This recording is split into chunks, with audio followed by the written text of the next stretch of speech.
Alright, that's enough music. I already found a game. I don't think the queue would pop that fast, so I was queuing during the starting sequence. But nope. Mic, Overwatch, everything is working fine. Do this. Work together and we'll make On it this. through. The objective. What up, Sunslash? How you doing? We must take the objective. 5, 4, 3, 2, 1. Round 1. Capture the objective. Up and down. There they are. Barrier down. Much longer.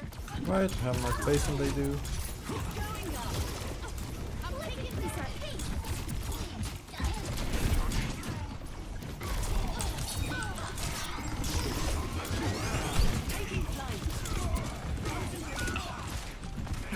Alright, lost the brawl while I was trying to get a flank angle.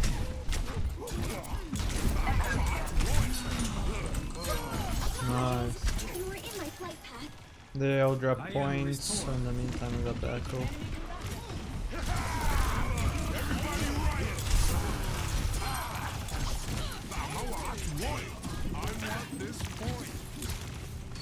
All systems on optimal high.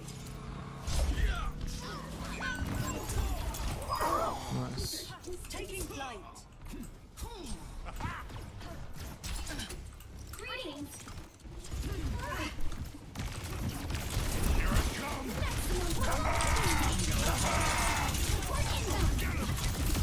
In this comp with like Brick Juno, Mauga doesn't actually have that many heals. Unless he's lifestealing off your tank. So like good deflects on his cardiac are very good. Yeah, this is comp. You can see the rank in the top right. Scaling up. Orbital ray is nearly ready. Like if their Mauga just inside of position, I can just deflect his follow-up. So he doesn't lifesteal. And then it's very hard for them to be able to deal with Adaptive circuits engaged. the amount of damage it took because they don't heal more. All systems on optimal level. Enemies over there. Team, Nice. taking the objective. We used 4 ults there. Damn. What did they use? It was Reaper in the fight before. They use Echo now. I don't remember seeing any of their support ults there. I could be wrong on that.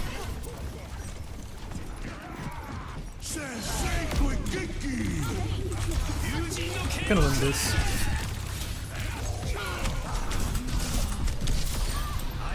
Shame. Shame. If I blade earlier, she doesn't get the regen she needed to survive that. I wasn't sure if I should blade or not, and that indecision cost us in this fight.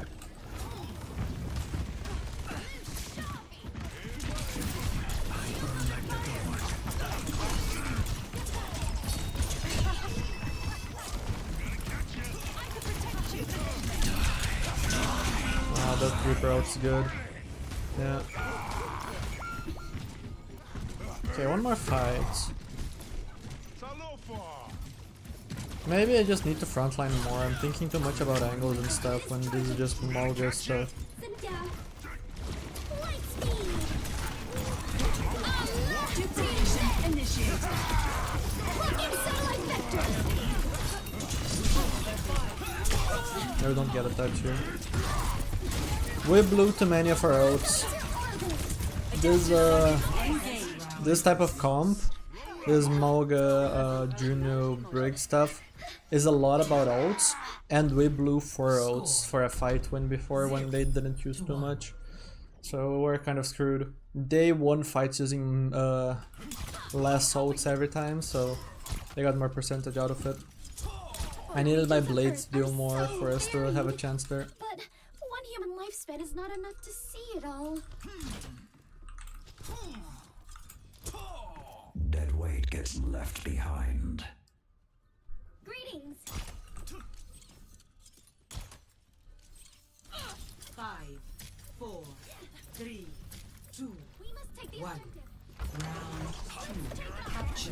objective. Think deep, everyone. We can't afford to lose another.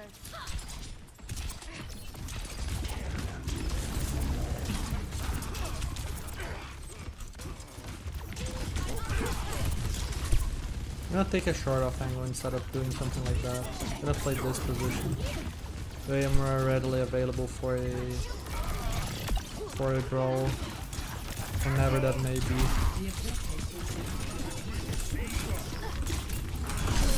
Like that.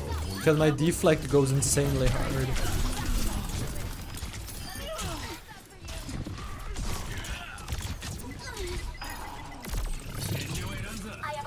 Deflect goes insanely hard in those brawls. Behind you.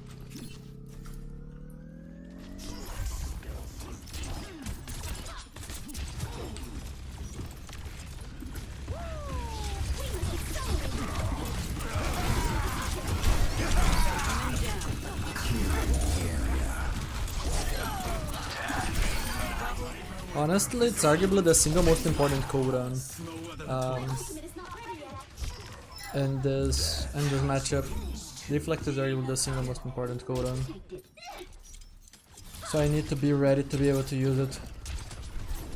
And use it well.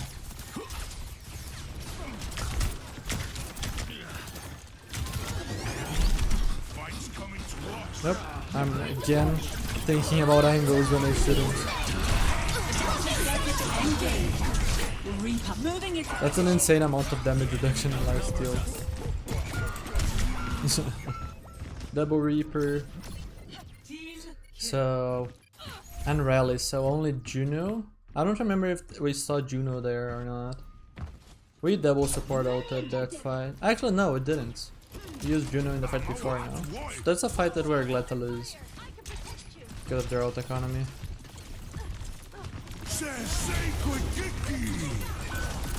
Alright, Cage is out.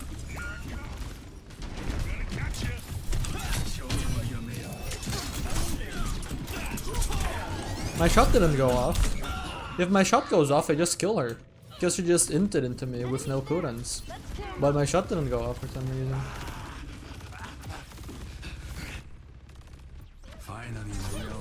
Shame. Still, Cage Blade is available for us.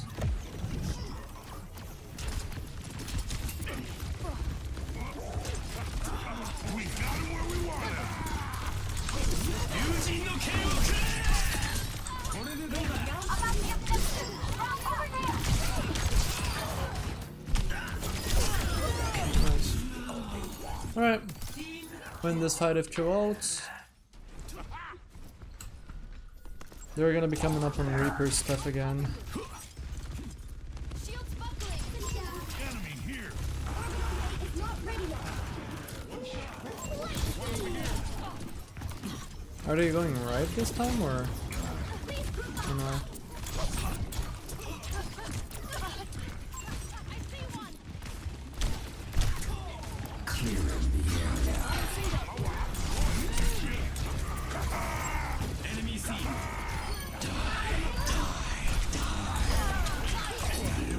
Yeah, you're not gonna get to clutch this, bro.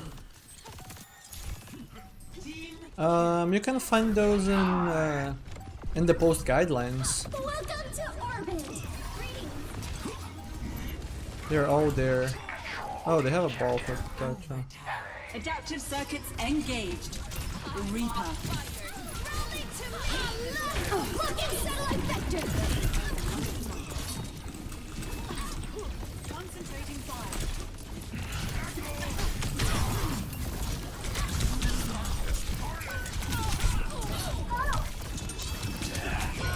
Alright, we just decided to fight in their spawn instead of just fighting point for some reason. She's dead, yeah. She's dead, she's walking a straight line here. What up, KL? I don't know if Malgo wins this, because Tracer can probably just dance around him. Coming at you.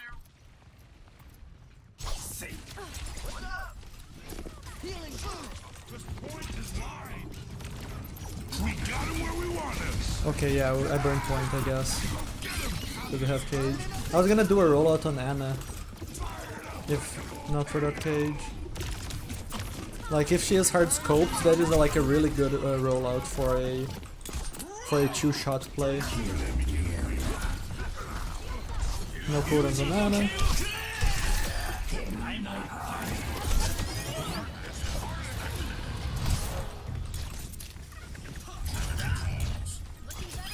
Nice. Good round. Round 2, 1.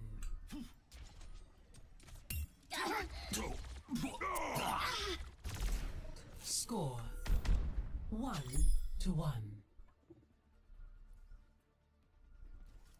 PM. Let's attack the objective. Here we go again. Shields up. Greetings. We must take the objective. If anyone requires my assistance, please inform me. Greetings. Attack the objective. 5, 4. I hope that we have a balanced patch soon to like remove this brain dead stuff. Capture. Because this Malga stuff is always boring. And I hope it doesn't affect ranks too much.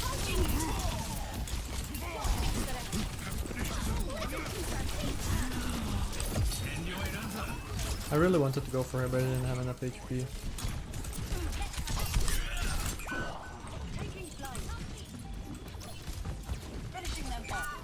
The objective is reactive. Oh, if I get points, 3 seconds there or something, I get to kill her too.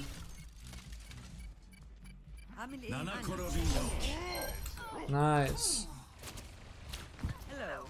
We have a short advantage here. It's a really good drop from their Winston though. We were rushing because we had picks when we shouldn't. We need to clear positions.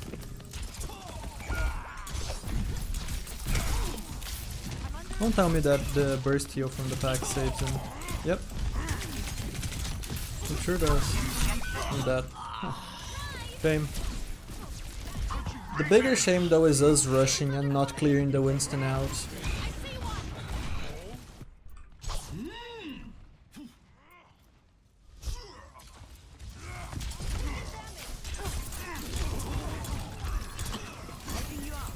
Yeah, he has primal. I'm gonna prevent DPS follow up. And what his bad.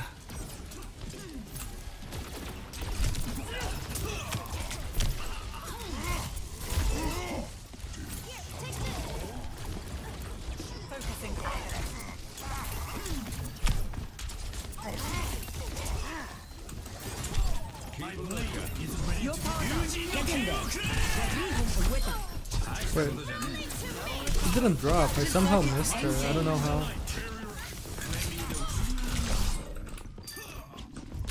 I'm dead here.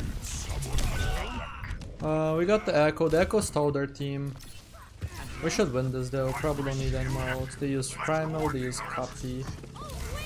Oh, they use Pulse there too. Nice. They have both support ults. We have 2 ults too, so that's fine.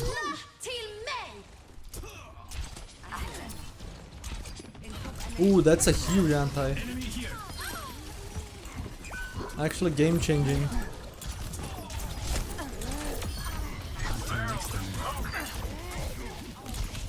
If their Brig lives, we probably lose this fight. But because we landed that nade, we won. That's actually massive.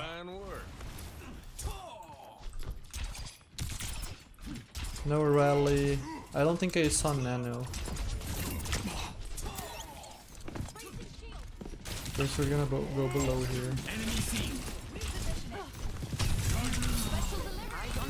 Okay, I'm gonna back up because I was not getting support there.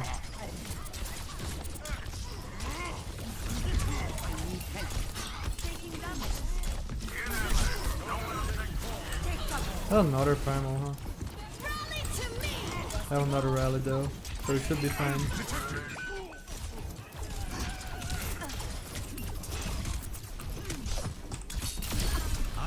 Nice.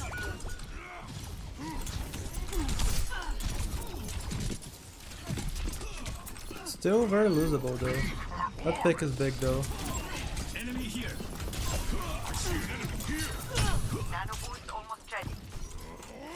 Okay, I wanna farm a little bit more blade if possible. No! Aw.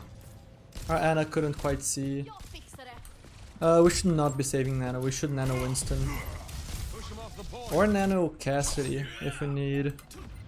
This is last fight, we need to ult. Nano boost administered. Big pick. They're gonna have copy. Yeah. Engaged. Cassidy.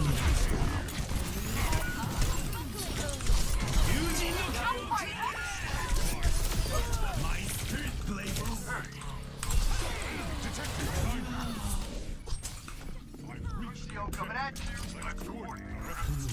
They need this. وليهم قوتك.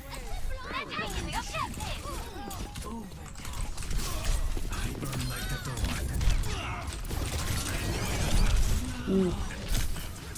I'm alive. We should have done enough. Lucio is low, no heals, it's only Echo Ball. Back off. Nice. Close, but we got it. Get into this. Close, but we got it. My duty calls. They cannot stall enough, I don't think. Even if they can, we just have Brig Lucio point, which is just such easy AoE heals. So yeah, we got a nice win here. Very nice. Alrighty. And we're now back to Gem 5.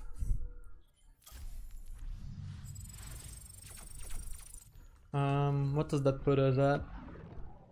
292.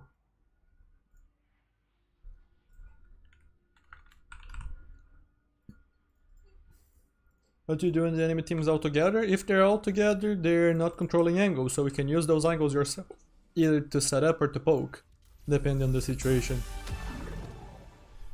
So that's what you have to think about. Now entering King's Row. 願えば平和は訪れよう。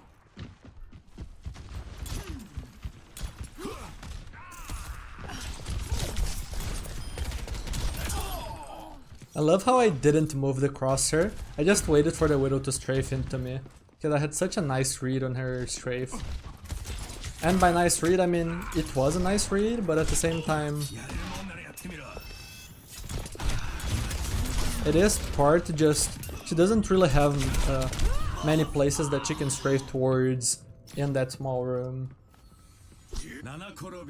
Very inconsistent with mechanics. It could be that you're choosing bad shots because of your positioning and your timing, or your timing. It could also be that you need to practice your... Wait. I somehow lived that. My camera bugged on the grounds, so I got... I don't think I got a camera lock, but I got really confused.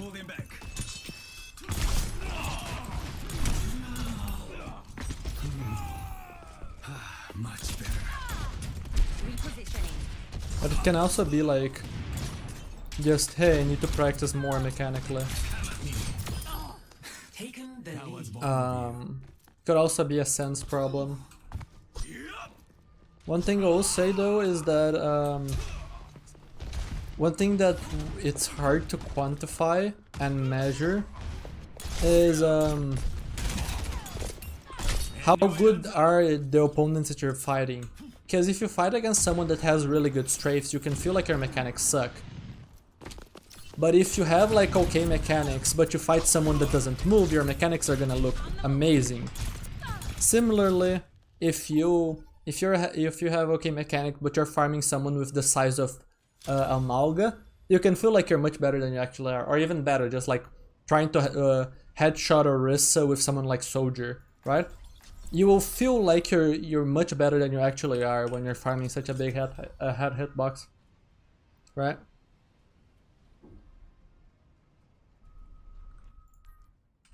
So there are a bunch of factors that go into this. Taking 願え flight. ば平和は訪れよ One very important thing when it comes to like Genji is because projectiles are so slow, one day you can be landing a ton of poke damage from range and the other you won't. And that's more so about the quality of like opponents than it is your actual aim. Like sure, your prediction matters, but your prediction skill only matters as far as your opponents actually walk into it. Because if they don't, well, doesn't matter how good you are. You could have aimbot predictions and still miss, because players can just dodge slow projectiles at enough range, right? Attackers incoming.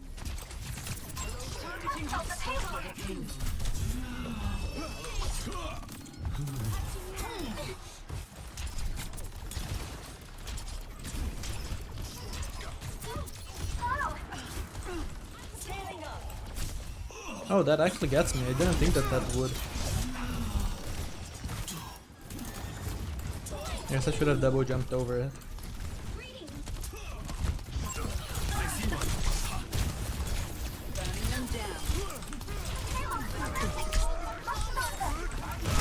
I'm dead. Shame. I feel like we should have been able to bully them here. I don't feel like we should have lost this corner the way we did. Like, Bappa's won with no cooldowns. Sigma used already his sustained cooldown, so we should have been able to bully them out of that corner.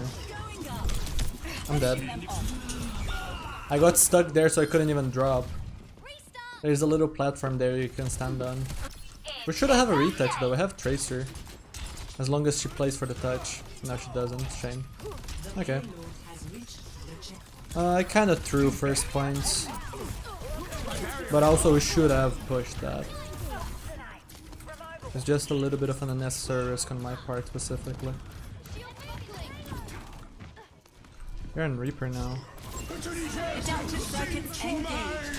Orisa.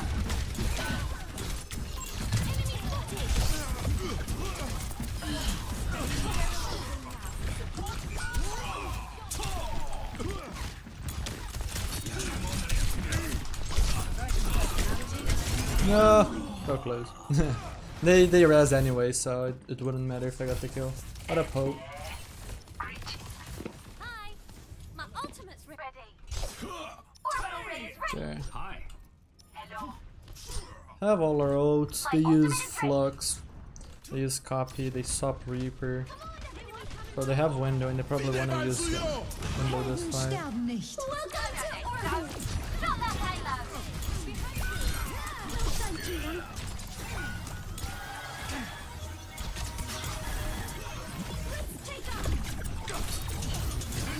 Okay, she didn't insta sneaky.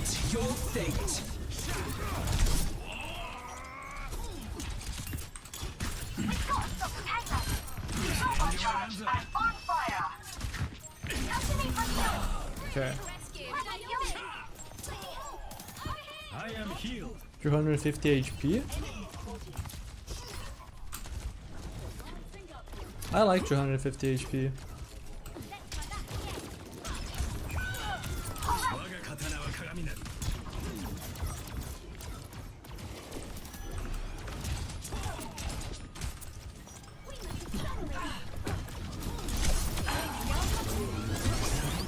Yeah, you have to be very careful about echo break points, because they very quickly add up to beam kill range.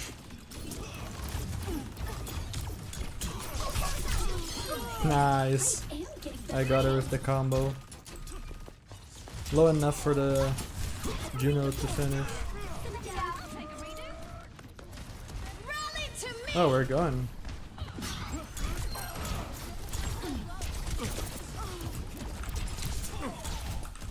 I don't think we should push too far though.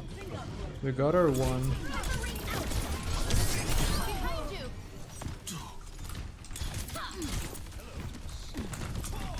Okay, very true. I don't think you can kill. Oh, I got some nice shots there.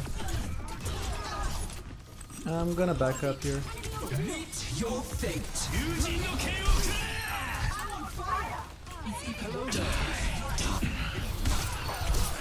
Awkward blade. I thought that he would get out of Orisa's range on the on the jump, but he didn't. Engaged. Brigitte. Okay, that's a one set copy. Right with her on. Okay, so almost dead.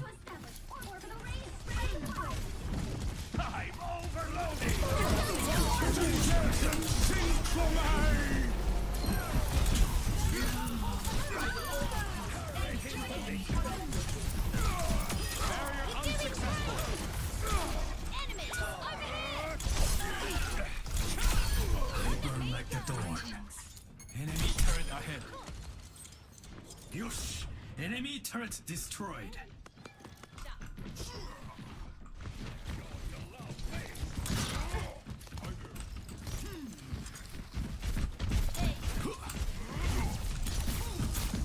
Okay, I'm gonna have to back up. Ursa has ult, but she's under a lot of pressure right now. She can't ult right now. Yeah. We can trade their tank though. They don't have res. Because they swap. This is nice for us.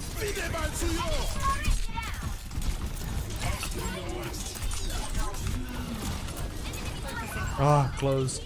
I aggro that because I have support for my team and I want us to survive the window. But then the Echo pushes me and I don't get enough support. The Echo made a good push there. Rally to me! They're moving the payload! Meet your fate. Or there's very dead in that. I went for Echo only because I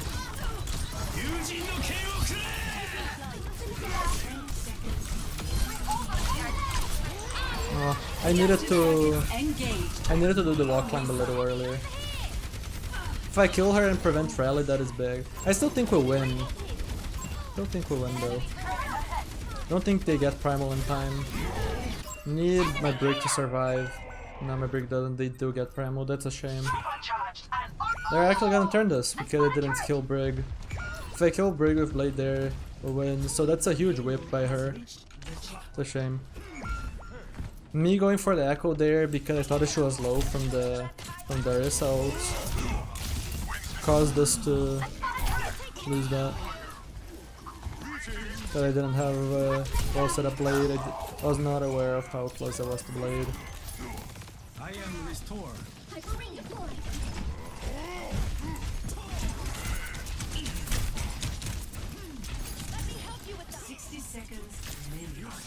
Enemy turret destroyed.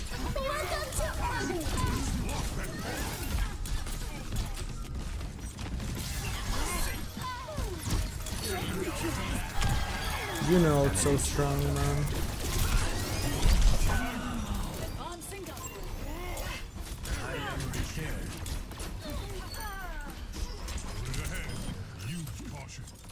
Yosh! Enemy turret destroyed. 30 seconds remaining. No, he's just holding the hammer low. Not much time.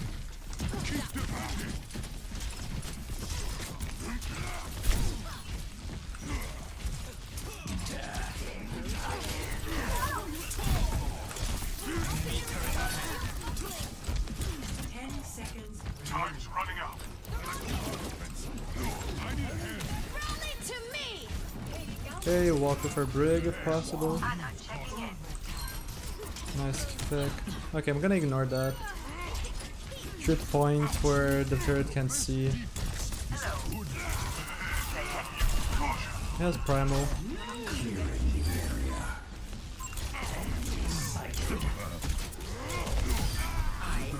Don't even have to move there, there is no kill threat on me. The only person that can aim at me is Winston, so it's pointless to move. Score 0-2. Switching I think sides. Genji's damage is fine in this amount of HP. Genji's strength doesn't come from his damage. Select your hero. In fact, his damage can't be very high because of the flexibility that he has with positions. It's the same thing with Tracer, right? Because Tracer is so mobile and also has such a small hitbox, in order for her to be balanced, she needs to deal low damage. She needs to be a duelist that wins through attrition rather than haha, I just blink all around you and one clip you, despite missing like, I don't know, 20, 30, 40% of the clip. Assuming you miss all that much, right? And you're not using proper trigger discipline between the clips. Because otherwise Tracer would be just obnoxiously strong. Genji is in a similar category. He can basically take any duel he wants and not really be committed to it. So his damage cannot be so strong that he compares in damage to other characters. They don't have the same freedom that he does. I understand how it wouldn't feel great to play with this damage, right? But at the same time it's important for it to be this way for balancing reasons. 5, 4, 3, 2, 1. Attack commencing. Reaper now, huh? Escort the payload. They're back on Sigma.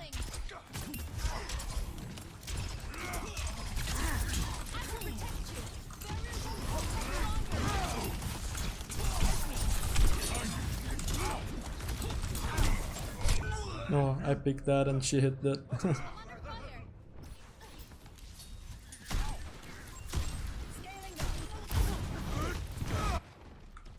Finally, a real challenge. Echo closed left? Question mark?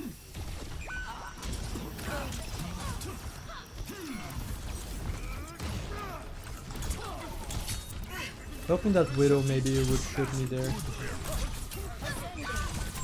Okay, we're down supports.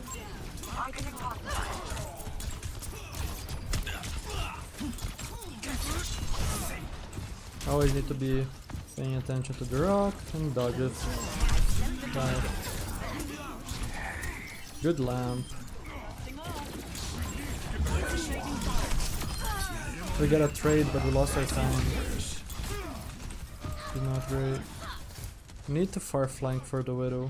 Let's move the payload together.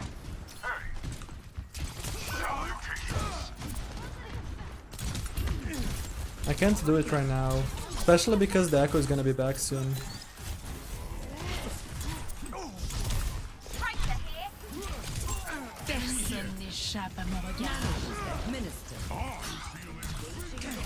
I wanna bully the Sigma bit to give my backline some space.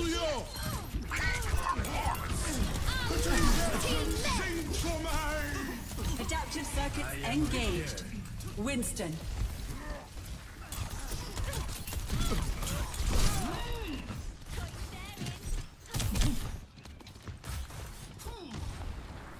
Let's get the payload moving.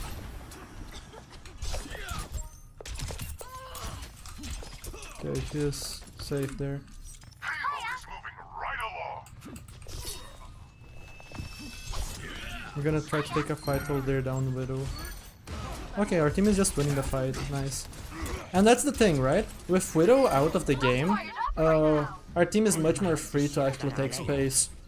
The payload has reached. So it makes sense why we would win the fight there, or have an advantage.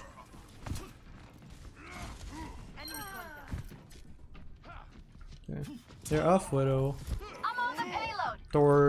Torb honestly makes our life easier. Widow is not easy to play into her comp, but it's the correct map for her.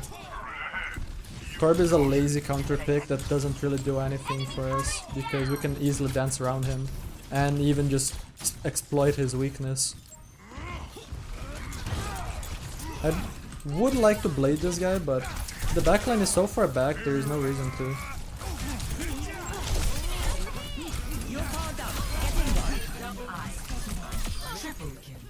Alrighty. Like, there is no reason for us to nano there. I mean, it's not a bad nano, just confirm the fight there. But like, Sigma is isolated. I can blade him, yes, but there's no reason to yet. The backline not doing anything. We can just get 3 points. Later we can blade. Ideally we blade when right before they would be in a position where the fight would be fair, so I would still want to blade when we have an advantage. But I want to get as much card progress before that as possible.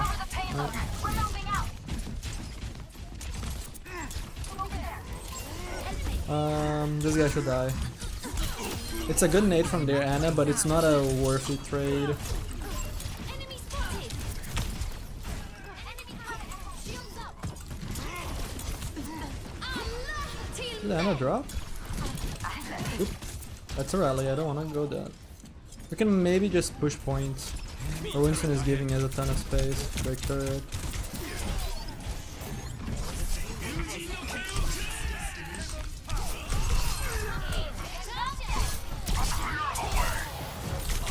I was actually gonna go here regardless, just to dodge the brig. And then later on drop. Because I wanted to like get closer to her while dodging stuff like whip, but there's an Anna there, so I'm gonna go for her. Nice. Alrighty, nice win.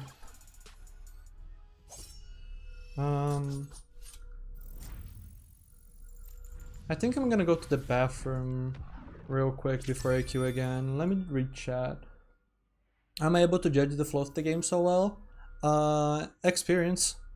It's just that, it's experience.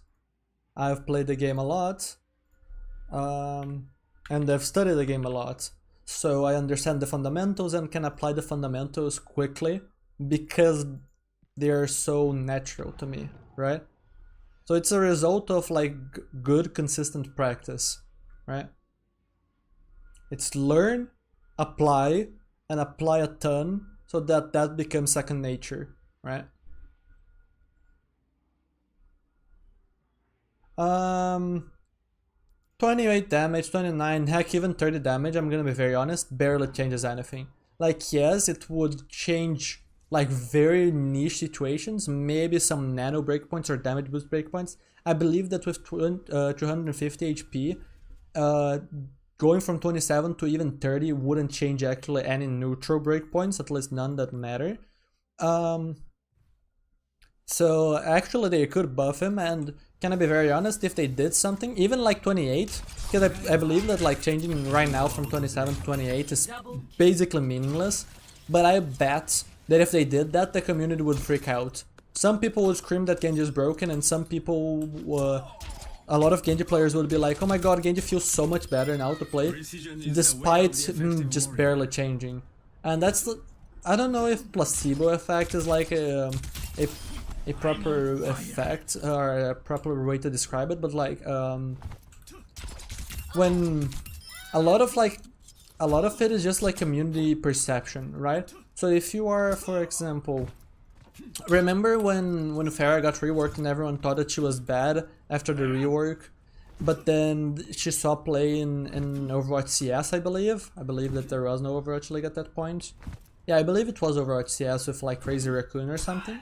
Either Crazy Raccoon or Team Falcons, I don't remember. But they played Pharah, made her look really strong, and then suddenly people were like, oh my god, Pharah is broken! And nothing changed about her, right? It was just the player perception. From what? From watching pros. That was it. So a buff like that, from 27 to 28 damage, would barely do anything to Genji, but people would have a massive shift, because they would go ahead and try Genji again, and realize that he's in a better state than he was before, than they thought he was, right? Because before people were going in with the bias of, my favorite streamer said that Genji sucks, right? Necros quit Overwatch because he doesn't like it anymore, and so Genji must suck. Oh, this other streamer that I like said that Genji sucks. And I'm like, it's valid for people to think that, but what you have to realize is the influence that those people have, right? If I, for example, am enjoying Overwatch and 20 people watch me, right? Those 20 people are more likely to enjoy Overwatch. And then the reverse is also true. It's one of the reasons why I have started to, not started to, I've been doing this for a while. I've basically stopped watching any people that like are a bad influence in my opinion.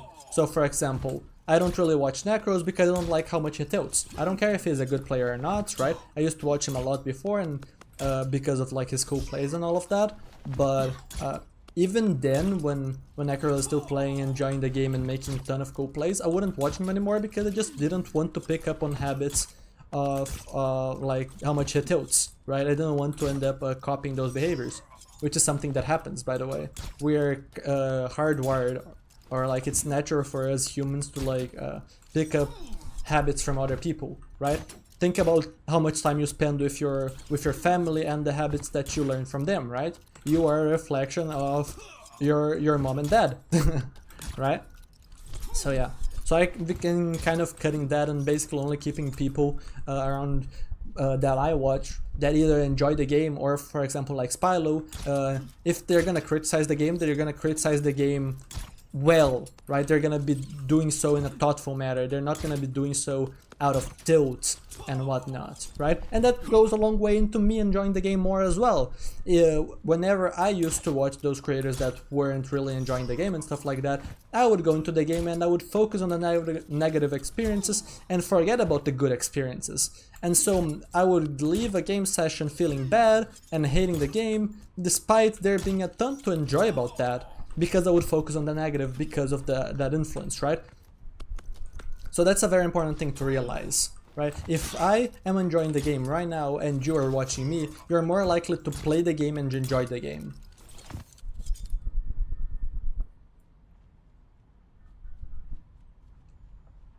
I mean, why would we have to convince people that 28 or 29 damage isn't that much? If it isn't that much, why does it matter so much, right? So instead of being like, oh, let's convince the community to not freak out over these changes and not cause Genji to, from the reaction of the community, to get nerfed more than he got buffed, like happened in the past, why fight for that instead of just like playing him as he is, right? I think that's smarter. And if we're gonna push for some change, I think that the only change that we should push for is just slightly faster projectile speed. Because I feel like his projectile speed is just like too low. Like, if we want Genji to be competitive in the dive niche, you wanna know how we make Genji competitive in the dive niche? Make him a little bit more accurate on his shots so he can fight echoes and tracers better. If he was a little, if he had a little bit faster projectile speed, currently has like 16 or 60, I don't know if it's meter per second or what. Well, I believe Torb has 70 and Echo has 75, or maybe that's the opposite. If he had a little bit faster speed, maybe one of those speeds, he would be able to fight the Echoes and Tracers better. He wouldn't suddenly be out poking poke characters like Cassidy and Ashe and stuff like that. And heck, even Echo would still be beating him at poke and stuff like that. But the matchups versus Echo and Tracer, which matter a ton in dive for Genji to be viable in dive, because those are currently the staple DPS for a dive comp, and so you don't want one of your flankers to be terrible against both the other flankers, which they're gonna be fighting for space with a lot over the match, to be bad against them, right? So if you make him a little bit faster, they would still have an advantage, but it wouldn't feel like a 70-30 or an 80-20 or whatever the matchup is, right? I like the 350 HP. The reason why I really like it, and this might be from a bias because I play on high latency, is because it brings more consistency to the game. I also like it more because it makes game sense and stuff matter more. There's less so, oh hey, I hit this so I win, right? There's much more, hey, I took a better angle than you, and so I created an advantage for us, which snowballed into us winning more fights than you over the course of the game and winning the game, right? That's the kind of stuff that I really enjoy, more so than like popping off mechanically. And higher HP pools make that matter much more than just like raw mechanics and X Factor, right? By X Factor I mean something like, hey, I pick Widow and I kill 3 every fight with headshots. Doesn't matter how smart you are, I just click heads, right? So while mechanics are still extremely important now, in fact, you could even argue that they're more so now, because with higher HP means that you need to have the consistency to aim, right? You need to hit more shots, so consistent aim is rewarded more than just like streaky aim, in the terms of, hey, I will miss a ton now, but then later on I will just solo carry a fight because my flicks will just magically hit, right? So I personally like it for all those reasons, and also because of latency. Latency affects reaction times and stuff, so having a little bit more time to react, for example, Cassidy. Cassidy is a really important one because Cassidy used to be able to do this, body shot, headshot. More importantly, body shot would always cause a deflect to react, right? Because then you're at risk of just dying already immediately. Whereas now, if Cassidy hits a body shot, you don't have to deflect yet, and reacting to a 0.40 or 0.4 second window of time between one shot and the other on 170, 180, 200 even ping is basically impossible if you add in the natural reaction time from humans, right? Which would be somewhere, I don't know what the average is, maybe like 200 or something like that. I know like top athletes are what, 170, around that, maybe more, maybe less. I don't know the exact, but something around that. So if you consider that, it was basically impossible for me to react. So having a little bit less burst, oh haha, I just click and you die, is very useful for someone playing high latency like me. So it's something that I personally have a bias towards, right? Because it makes my handicap less severe, because there is less just burst, you cannot react, you just one shots, right? Again, more consistency, less just haha, you just suddenly kaboom, right? Which the patch did very well, right? You can do that by toning down stuff like they did with Sojourn, right? They toned down her headshot so it doesn't actually hurt as much. Even on a bot it's 200 HP, right? So I have more time to react, but the 250 HP is global for breakpoints, right? What up, Alex Fraser, what you miss? You missed some games and maybe a little bit of conversation. If you're that curious, just go back in the VOD and watch it later. The VOD's not going anywhere, you can always catch it on either your history or my livestream VODs playlist.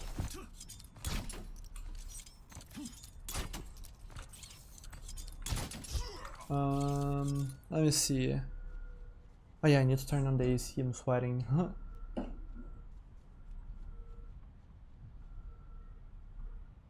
From 110 to 112.5, that would cause what? So 220, 225. Actually no, why am I doing that? We need to think about nanoblade breakpoints, right? Would that cause issues with nanoblade breakpoints? No, right? Right now it's 160 times 1.5, that's 240. So that would be 243.75, right? With nano. So it wouldn't create a problem with nanoblade breakpoints. What would be the reason to increase the damage that little?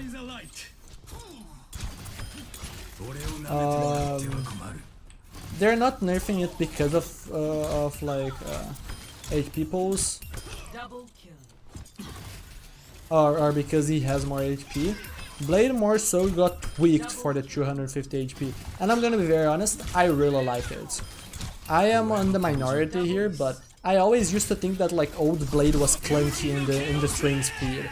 As a ninja, I feel like I should be swinging this fast. Before it used to be clunky. I didn't really feel like a ninja. It felt like I swung once, and then in the meantime a Cassidy would shoot 3 times. And it's just like, what the fuck? I'm a ninja, why do I swing so slow? Right? So I like the new swing speed. I don't mind the HP increase that much. Again, because the HPs are higher, there is less so haha, you just go kaboom because I bladed and you didn't react fast enough in time, so game sense and stuff matters more.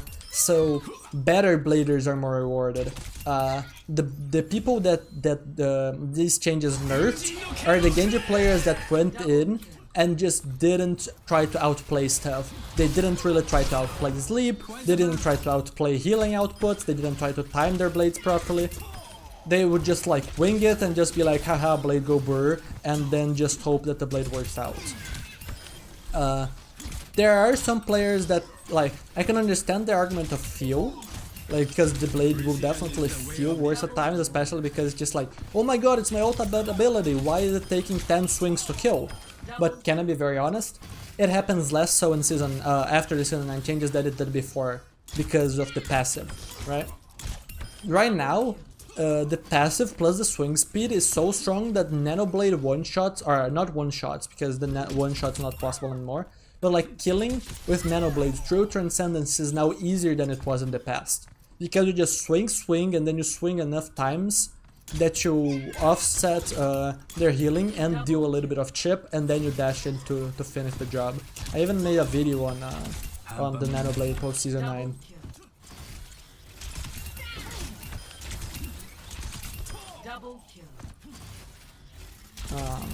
But yeah, I like the new blade. I can understand why people feel like they don't, but I'm gonna be very honest, it's a good thing. It's the same thing as I argued about in like a previous stream, and I'm gonna be turning into a video at some point, talking about why the removal of the dash reset mechanic, although a undeniable nerf, would actually buff the community because of how bad their positioning and cooldown management is on Genji, because they position poorly, so they rely on dash engagements to get close, and so if they don't get a kill, they're usually dead. Because not only are they relying on the dash to get close and so they can't dash out, but they're also not really planning their escape path around deflect and wall climb. Right? The amount of Genji players that think that Genji is just a one-shot machine and if you don't get a kill you die when you engage is just too many. Way too many. And that's part on the community's fault, right? And therefore also part my fault for not teaching this to earlier or to as many people as I could have, right? If I had more videos released on Genji, we wouldn't have as many clueless Genjis as we have now, but it's part community, right? Both my part and also the other people spreading a suboptimal playstyle and or bad advice, right? But also just like the character kits not being obvious as to you shouldn't necessarily dash engage every time and rely on kills to get out, right? The dash reset mechanic can be a trap that makes players not learn about the idea of pathing and uncommitted engagements until very long, because it feels like the mechanic is built to create a way for Genji to get out, right? Anyways. Dang, Genji in Overwatch 2 launch was too strong though. He wasn't. The passive didn't even benefit him that much.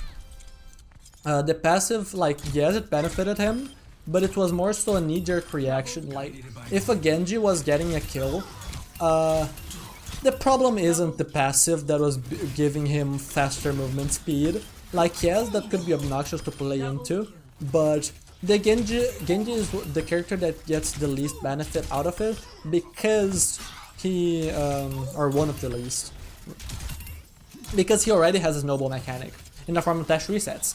So, it's just an added bonus, whereas some characters like Reaper, holy crap, does Reaper benefit a lot from the old DPS passive speeding him up after kills, because his damage is directly correlated to how close he is from opponents, right? And also his sustain is, because his sustain is tied to his damage, right? So that matters a lot. I'm gonna drink a little bit of water. Double kill.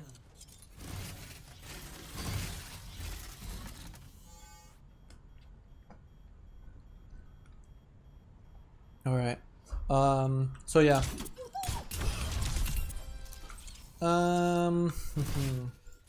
Let me finish these thoughts and then go to the bathroom real quick before I queue again.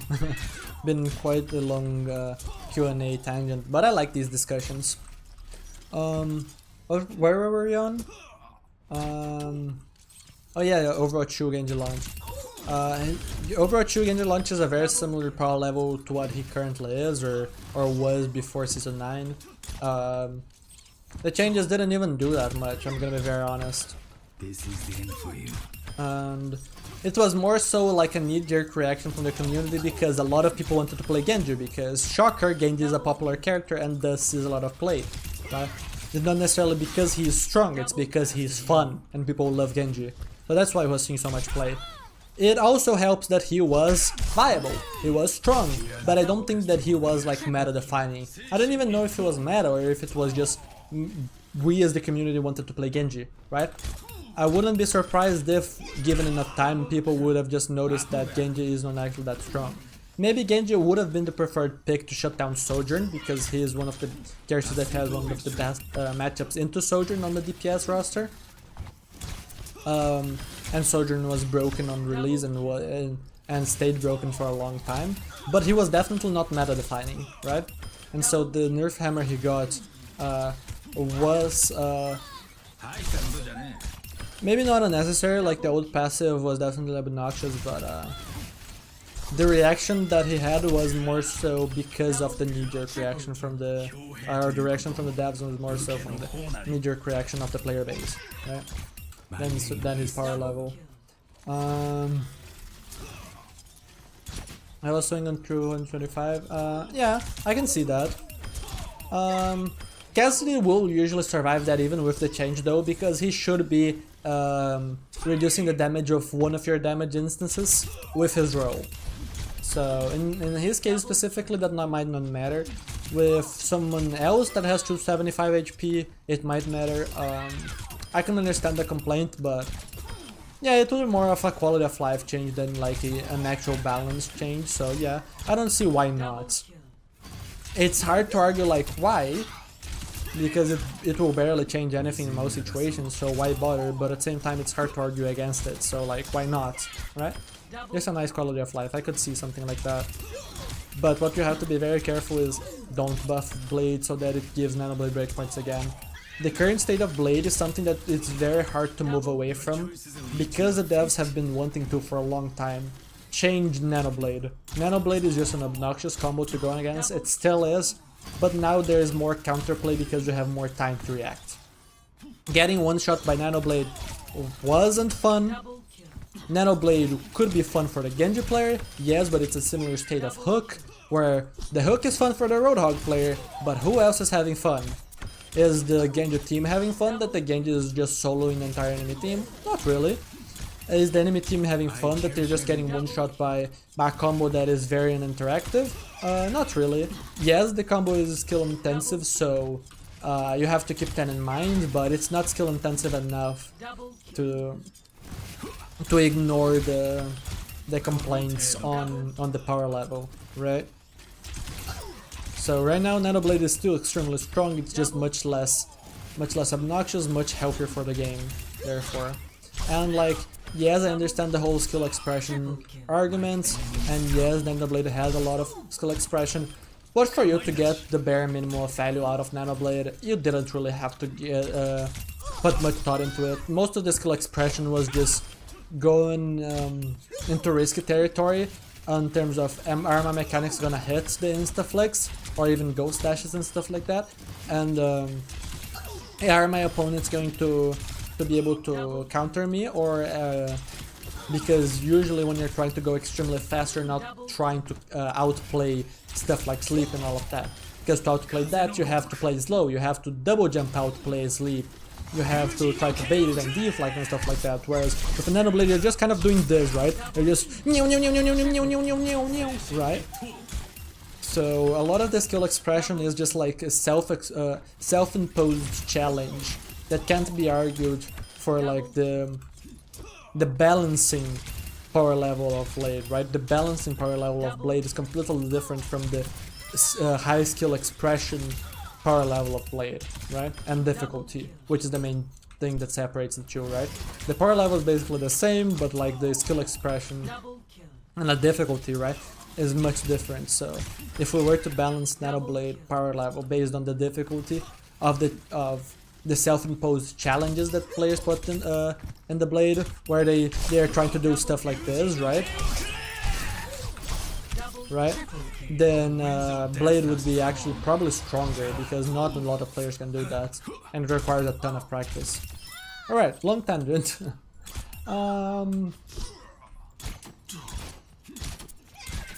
What up, Wazim? I don't think I had said hello to you before. You and KL have a similar-ish profile, at least in like how small I see them in the chat, so I think I didn't say hello to you. Anyways, State of Genji video. I'm still gonna make it. The big thing that was, aside from procrastination, which is just an issue that I've been struggling with for probably years, which is related to perfectionism and the scope creep of projects, right? Causing me to like lose interest on them over time because of how long they're taking, right? So I need to work on being able to make projects faster so I don't lose interest on them, or just learn how to work in projects that I don't really have interest right now, because otherwise they just sit there with like 10-20 hours of work forgotten, never to be seen. Anyways, the big thing about that video is that I want to be very careful about how I approach it, because of the community's perception of Genji and how it is a very touchy subject. But most of the stuff that I wanted to be very careful about, how I would handle arguments and showing both sides and whatnot, I now have a thought about how I'm gonna handle it. This is something that I was gathering over a lot of months of like interacting with the community, seeing their perception, thinking about arguments myself, interacting with people like Spylo who are very good at like I wouldn't like sitting in the fence is not a great way of describing Spylo, because he doesn't necessarily sit on the fence as much as he just is able to convey the upsides and downsides of like both sides and be very critical and like avoid biases, right? So watching a lot of Spylo content and even just like hearing thoughts, hearing him talk about other subjects has helped me just sometimes have eureka moments. I'm like, oh, this is how I want to handle one of my things on this video, right? So now I have gathered what I need for that, so all I need to do is go over to my State of Genji project, which has like 26 pages of brainstorming. Most of it being like old stuff that I need to just like delete, because I already have found the solution to how I want to present stuff, but still, it's a daunting task because of just how many freaking notes I have for that video. And also I have other videos that are higher priority, in my opinion, so I would like to do those. And again, procrastination, so I'm sorry to disappoint. The biggest failure I have as a content creator is my inability to stick to my desired deadlines for projects and just dealing with procrastination. Like procrastination has beaten me like 1,000 to 10 or something, or a crazy ratio like that. Anyways, I can at least explain the situation. I don't expect to be like forgiven by the community for how slow I can be and how disappointing I can be as a content creator at times. Right? Nerf him on launch. It was the community perception. The community perception, if loud enough, can make the devs do things. Like we even saw that with like the devs just like after he got tired of Malga, the devs just like over nerfing him just to make sure he wasn't seen playing anymore because he was so unfun, right? So the devs will, if there's loud enough crying about something, the devs will react to it, whether that be right or wrong, right?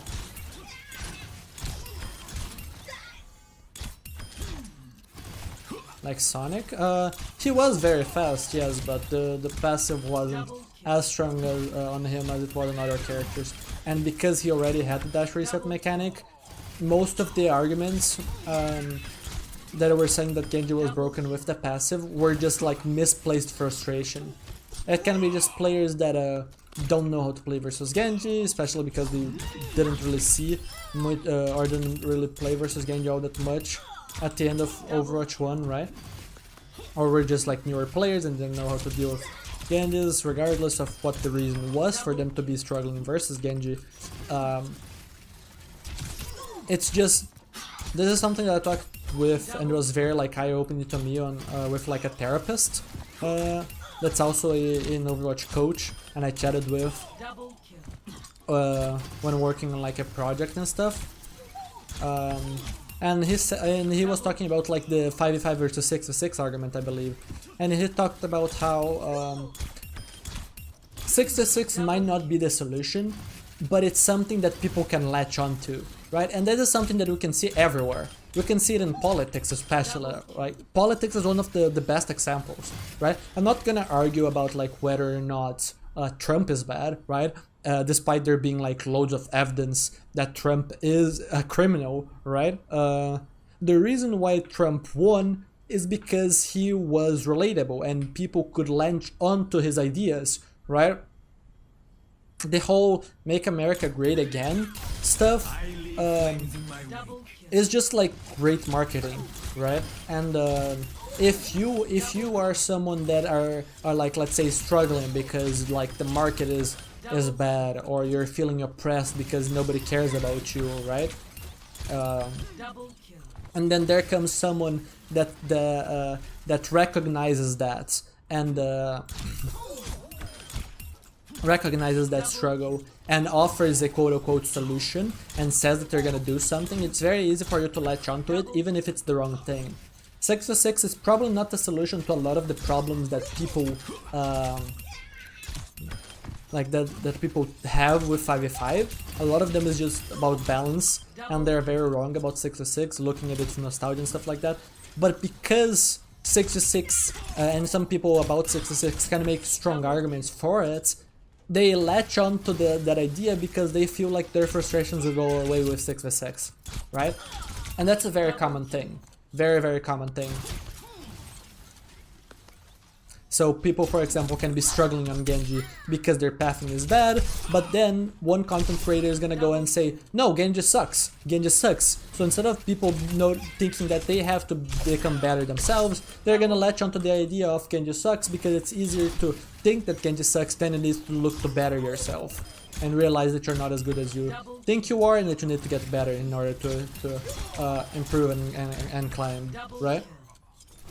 That was very, very eye-opening to me, that talk that I had.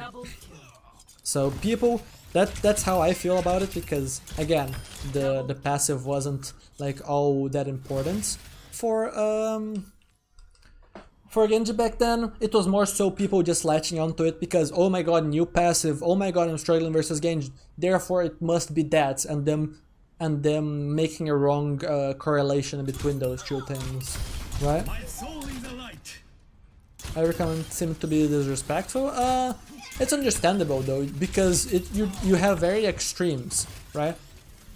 You have the extreme of, oh my god, Genji sucks from the Genji community, and then you have the people that actually understand that Genji doesn't suck, which is just like the general community in general, right? Outside of our bubble, in our own Genji little community, right? And I'm talking about like the general community, not my community, right? So I would understand why they said stuff like that, right? They acted the way that they did because they're probably fed up with it, right? It shows in like the upvote rate on that post, which I believe had more downvotes than upvotes. When I was checking to see the comments on it, I was seeing stuff like I was seeing that the post had like 0 upvotes or something like that. But yeah, I got what I wanted, which was just like the perception of the general population, or not necessarily general, because the competitive Overwatch subreddit is niche, is people that want to improve or are involved with or watch the pro scene, right? So they're not at all representative of the casual community, but they're a much better representation of the broader community than like the Genji main subreddit, right? Because that's just a bubble around the character. And the Switch 5v5, yes, he does. He does, absolutely. Alrighty, I caught up to chat. I talked about everything I wanted. I haven't just talked for so long that we have been live for an hour and 10 minutes and we have only played 2 games, which is not something I mind too much, but I would like to get some more games in today. I want to get a decent amount of games today, especially because there isn't much time left today for me to get games in. So let me go real quick to the bathroom, and then we can queue again soon. No problem. I love to do these chats. Here we go again. Shields up. Hello. I might even just like do some streams just for chatting and not for like actually playing the game, just to do these chats and maybe separate them, right? Have a stream for chatting, asking questions, maybe VOD reviewing people and stuff like that, and have another one where I just focus on the games and stuff like that, so I don't feel bad about, oh, people are asking questions in the chat but I want to focus on the game, so it's gonna take me 8 minutes for me to get to the question, right? And then I'm gonna have to interrupt the games for the people that want to watch the games for like 30 minutes because I go on long tangents, right? So I might do something like that. Anyways, let me leave this playing. Let me just pick a random moment here. Maybe a little bit earlier so it doesn't reach cap. And then I can go for a quick bathroom break. Alright, BRB chat. Engage. Orisa.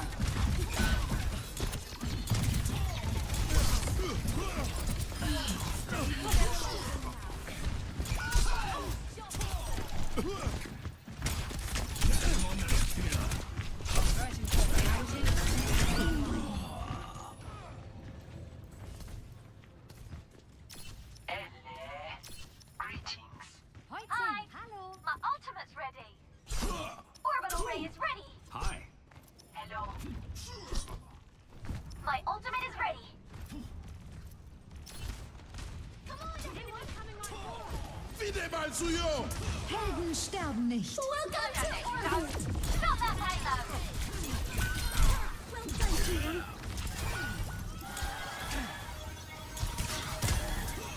Let's take off! Meet your fate.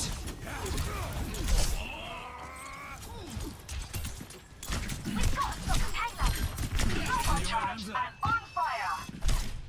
Activate my shield! Brilliant rescue, don't you think? I am healed. Enemy spotted. Advancing upwards. Let's try that again. 我が刀は鏡なり。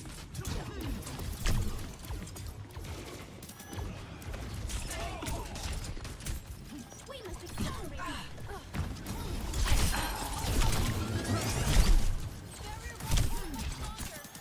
Helping you recover.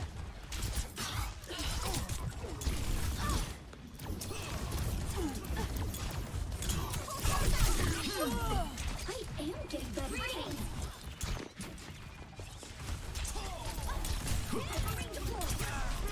I'll take a reading. Rally to me!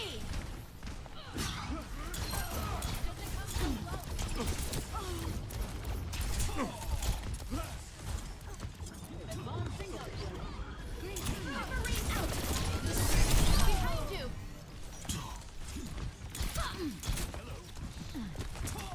Help me.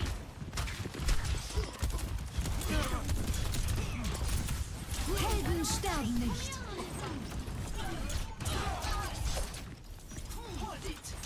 Meet your fate. 友人の剣をくれ。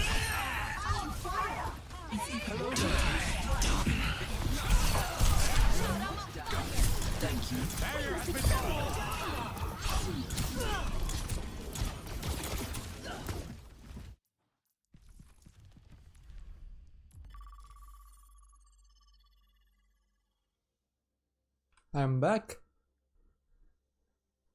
It's also good that I went to the bathroom because you get to just move, not be sitting for 3 hours straight, right?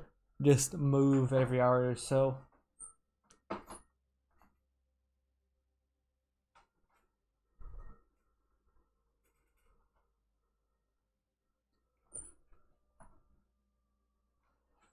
Fixing ping?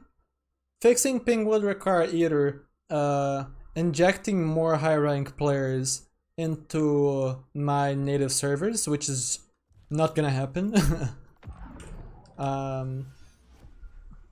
Because I don't think we even have like a strong competitive scene, right? I believe that now with like Face It and stuff, we have some semblance of like a competitive scene in here, whereas before, like, I don't think we even had contenders anymore. I believe that got cut too from our region. But yeah, the reason why I have to play on ping is not because I don't have native servers, it's because I wouldn't find games in my native servers because I'm too high rank for them. So playing on low latency would require me to just travel to a different place and live there, which is not something that is viable for me.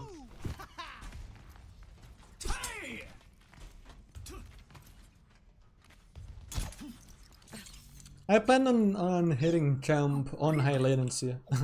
I know I would be arguably better on low latency, but at the same time, latency has forced me to learn so much more about the game that I probably wouldn't be as good as I am today if I got to play on low latency. Not saying that now if I swapped I wouldn't be able to get better, but it is definitely an interesting challenges with ups and downs, not just downsides, right? I'm gonna take this angle here. My bathroom's on the left.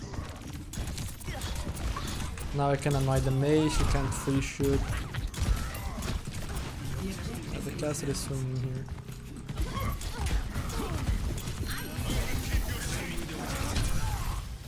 Can I kill Quinn maybe? Probably not. Actually probably yes. Ryan is getting to swing on her. Ooh, she actually lives, damn.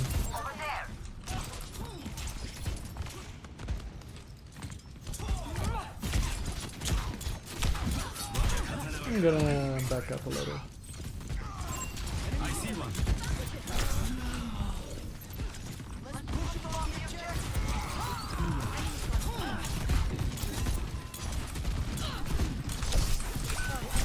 Oh, she's alive, damn.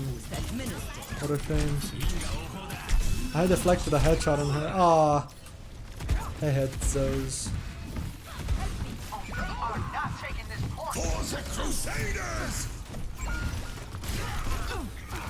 Good counter pin, or counter bash.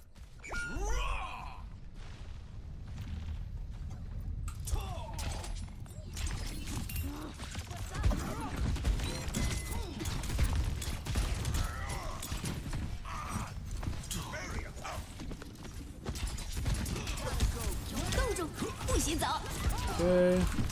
Our Ryan is probably isolated and dead unless we get some solid pocket on him, but it's hard to get that pocket in that corner.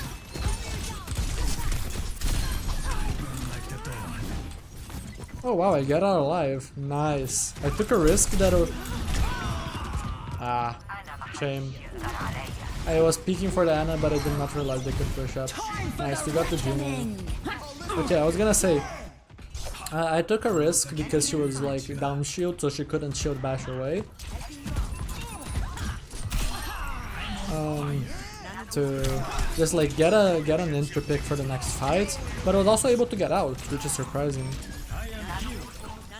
Okay, have Nano Blade. They have, I think, both support ults. Are they all rotating top? Or are they baiting? Understood.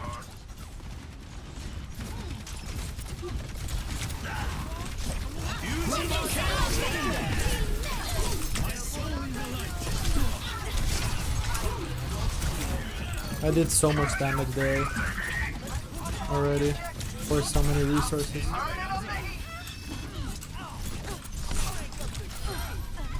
Nice spin.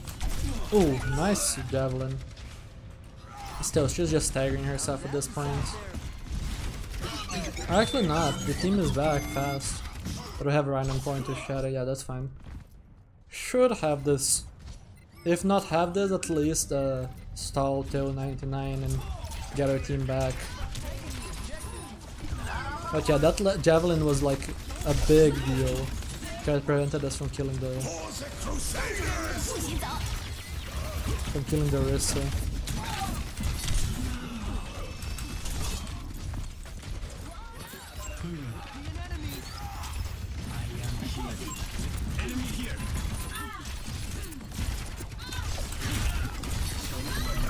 Nice. Wanna force this mate.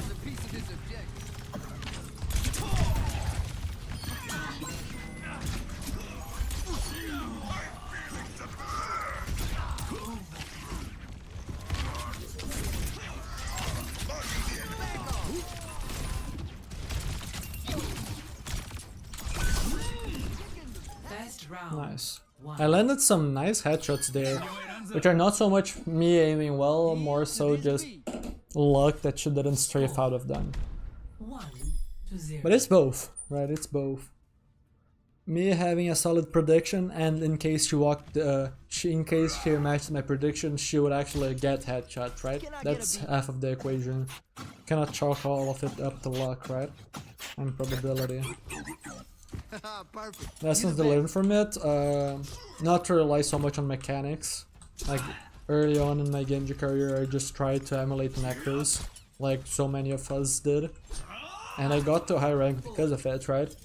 But afterward, when I started playing on latency for longer, started to learn more. I started to become more and more about game sense and like pathing and playing smart rather than just doing everything through mechanics, making bad plays and getting away with them instead of mechanics.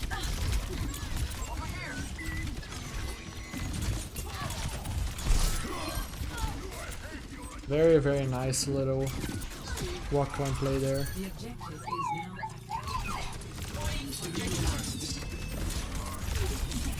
Yes, look at me, don't look at the 1 HP Orisa. She didn't die, unfortunately, but yeah. Push him off the objective. It's a Tracer, yeah.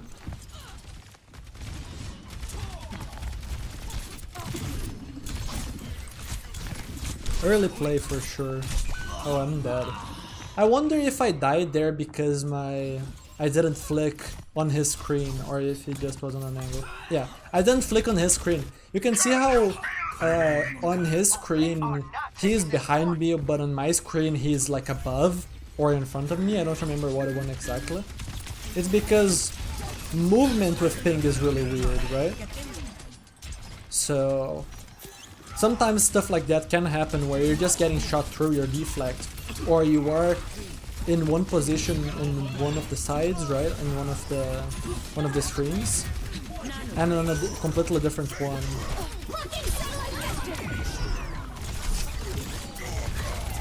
On yours, right? Ooh, okay. Yeah, they just made a good play in the backline. Arena died early. Oh, it's a pop Juno ult, so they got that. Amp up this beat.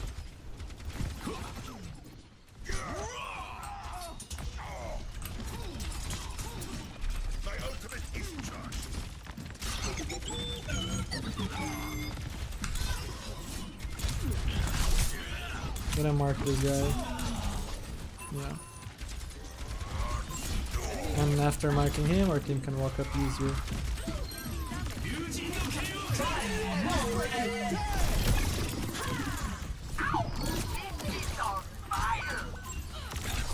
Oh, I'm trying to aim slowly just to make sure I was gonna hit, but I did not make sure I hit.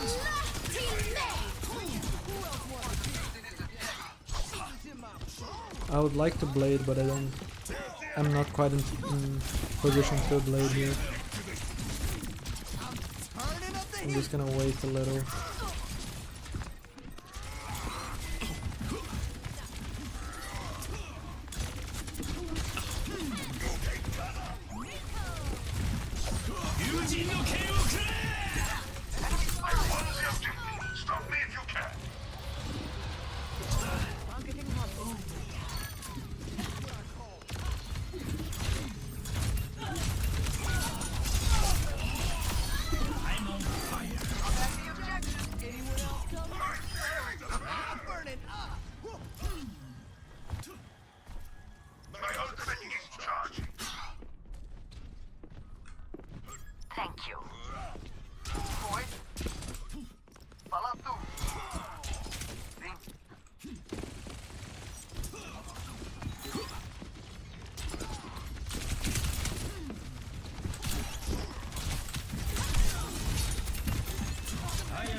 She's one.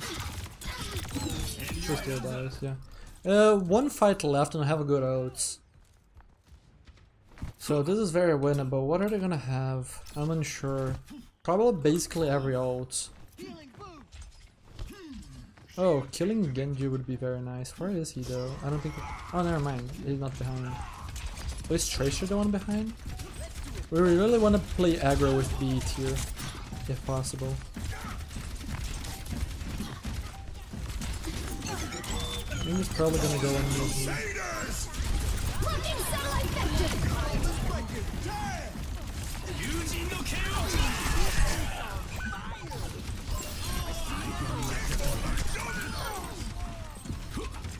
Okay, we're down a bit.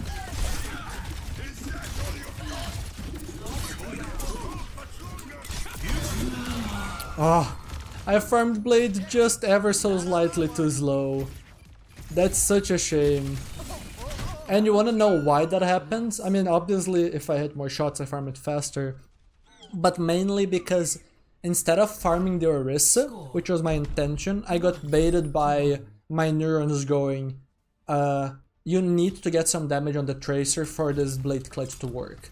So I went in for a body shot combo, maybe I would even get the headshots and just one-shot the Tracer. But I went for the combo on the Tracer, missed it because I was too far, and then didn't have that in time. I needed to... Like, it's an... Like, I understood the risk that it meant, but I don't know if it was the risk that was worth it in that situation. So I don't know. I don't know if I made the correct play or not. But I understood the risk, so that's what matters most. There will be only one victor.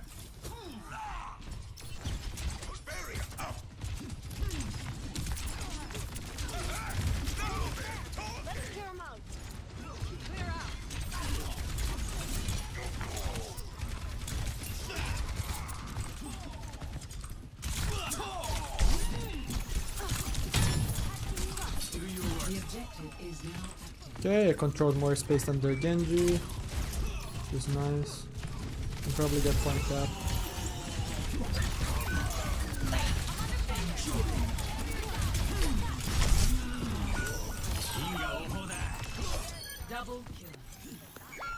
Damn, Orion died there. They are attacking the objective. That's a shame. Let us show You just them needed to manage your positions because their Genji was just poking from main. I took an angle, forced good attention. So he got point, but Orion was playing too far up and got focused. Gonna force point. Lucio gets caught.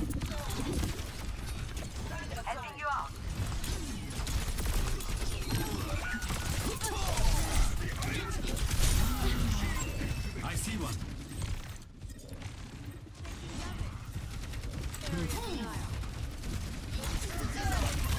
This ends now.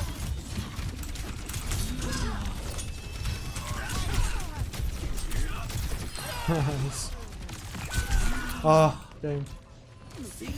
My Lucio died again. We're just getting picked off one by one.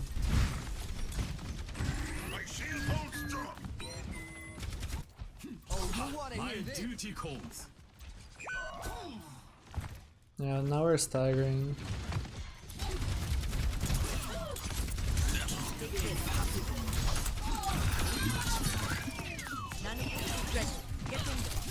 I might just Nano Blade this to just get a quick fight win. But let's see if they give us point or something.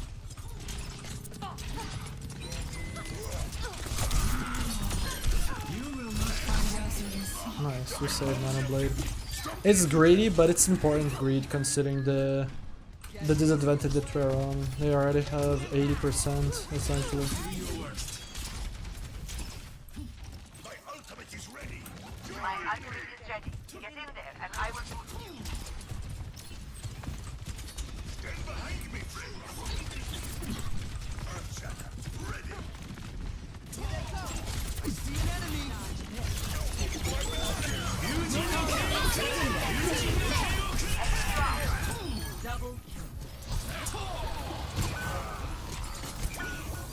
Okay, we're up one.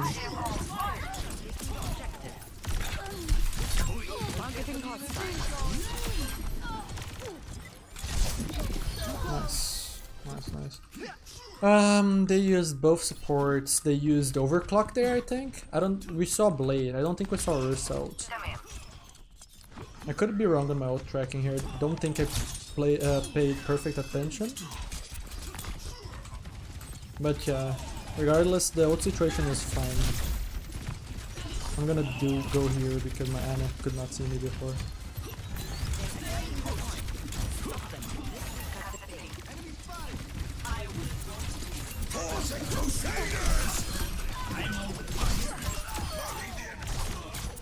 Force her off, I don't need to kill her, just zone her a bit.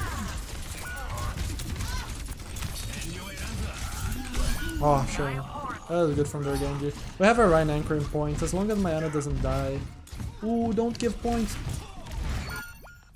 It's fine to give point for that kill. Although, it's a shame that our Ana died. Ooh, now it's not fine anymore, now it's a troll.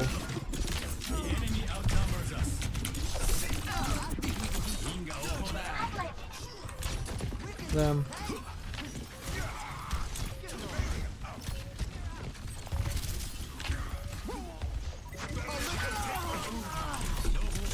This ends now. I am repaired. That's such a shame that we lose this game. It's such a shame. Dodge this. Just a couple of bad moments from our supports there dying. Like if our beat goes off, we just win that. If our Ryan stalls point instead of going for the Genji kill, we can win one fight and still be fine. But yeah, it's a shame. Oh well, I'm happy with the match though. What up, Chucky Bean? Win Genji duels.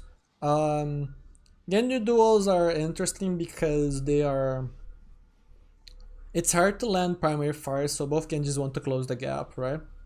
But closing the gap is awkward because they have deflect. So it's a lot about cooldown management, not shooting yourself, but maybe making them shoot themselves. Dash management is also important because if you go for a dash in, but then their opponent also lands good damage to trade with that, now they're more flexible on how they take the duel because they can just go for a dash combo whenever, and you can't, while they can also just like play aggressive and be safe because you don't have dash to chase in case they decide to run away from the duel. So there are a lot of small nuances like that that you have to consider.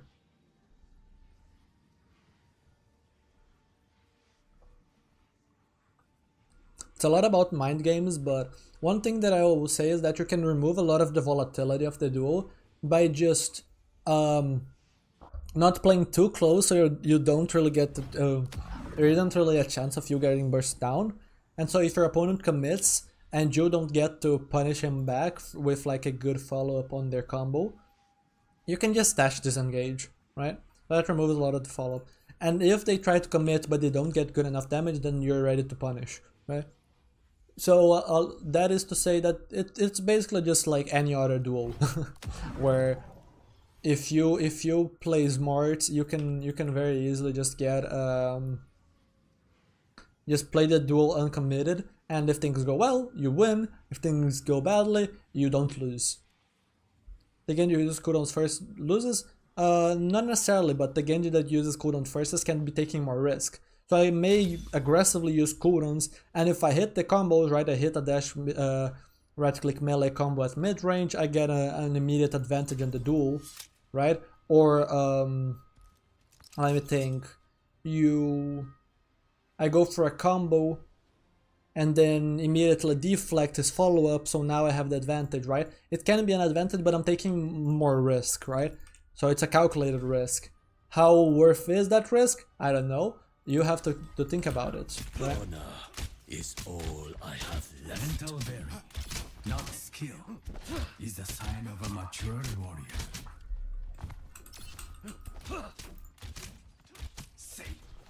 I bear my burdens as best I can. Tracer just has an advantage. It's just that. Tracer just has an advantage in most situations. If you can manage to take the duel in a position where Tracer can't really leverage her range advantage versus you, you might have an advantage, but otherwise she's gonna have an advantage. So it depends a lot on the environment and also just like cooldown status. Incoming. Stop the payload.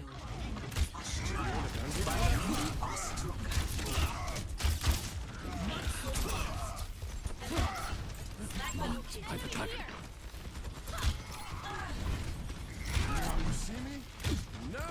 I'm not playing Genji, I don't think I want to play there.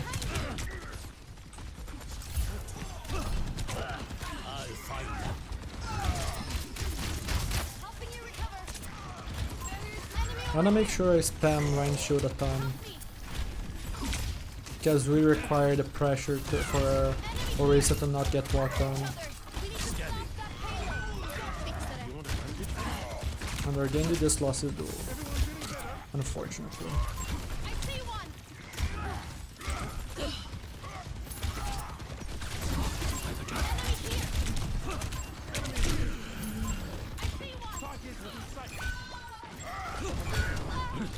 We are outnumbered. Take heed.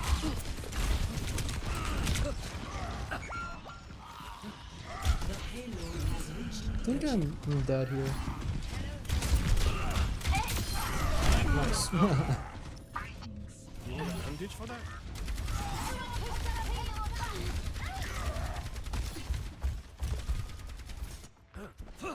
This time, I will be shot. Greetings. Hello. Enemy here. Enemy over here. My ultimate I'll find them. get in position.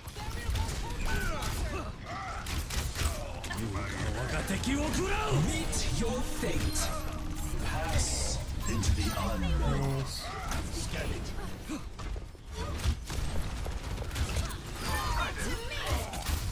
Forged in the dragon's breath. Don't love the amount of folds. But a fight win is a fight win. So stop this snowball. This position is hard to attack.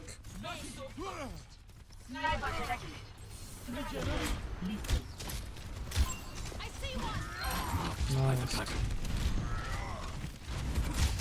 Hostile mark. I wanna play somewhere like this where I can't get shattered.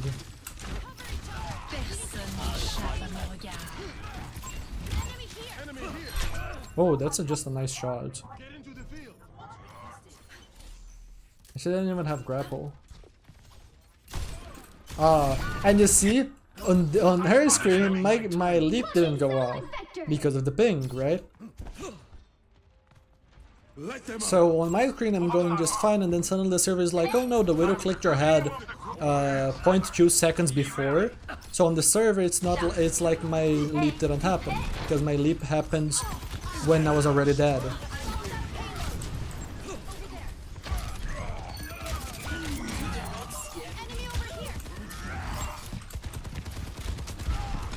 Meet your fate.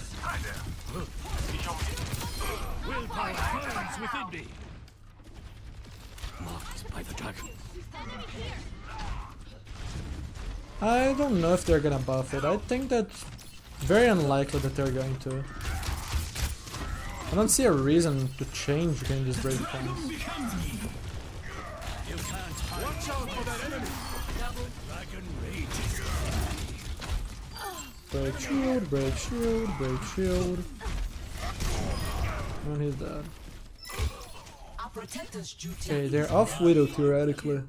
Unless they swapped off and on to see if they can catch someone off guard.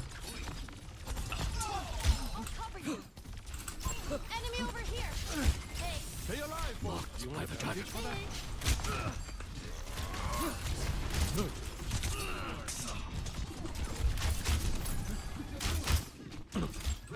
put that payload back. You can't hide. I spot an enemy. I've got you in my sights.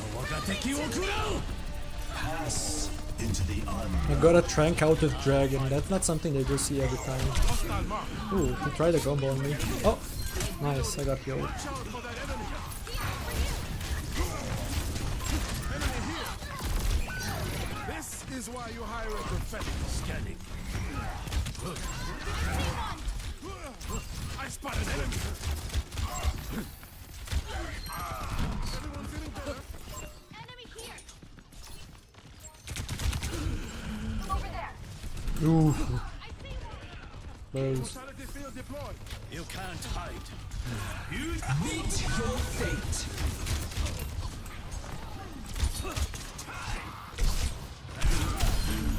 I leave a trail of lead. No, he's too fast. I outplayed the fire strike, but yeah. Can I win if it touch? Maybe. Enemy over here. The arrow returns to the quiver. Cheers, love. It's time to save the world. Fucking Okay, that's two ults out. Not bad at all. Watch out for that enemy. outnumbered. Careful. Need control top left now.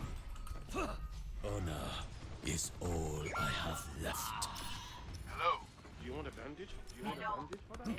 Soldier's gonna try to come up here. Hey, You can't hide. Well, My arrows fly true. Enemy here. I see one. now we control the angle.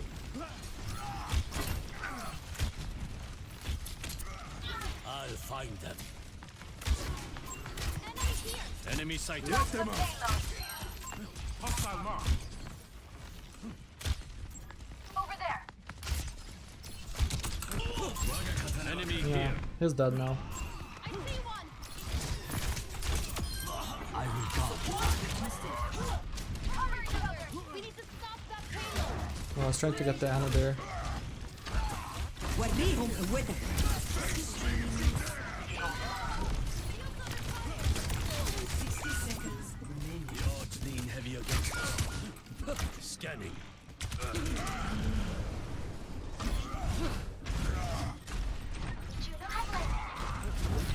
The payload is approaching. Got you in my sight. You can't hide. Willpower burns within me. They still have one more fight. One more fight. I can maybe combo with Orisa, just dragon points, or I can maybe dragons, like, because dragon covers most of main, so I can cover the rotation or something like that. Marked by the dragon. Regardless, I think I wanna be high ground to start, because it's pretty safe and a good spam angle. So, soldier is spamming me. I'm gonna drop my nice pick. Yuga wakateki wo kurau. Someone dropping? No. Nice. Round 1 complete. Alrighty. Hello.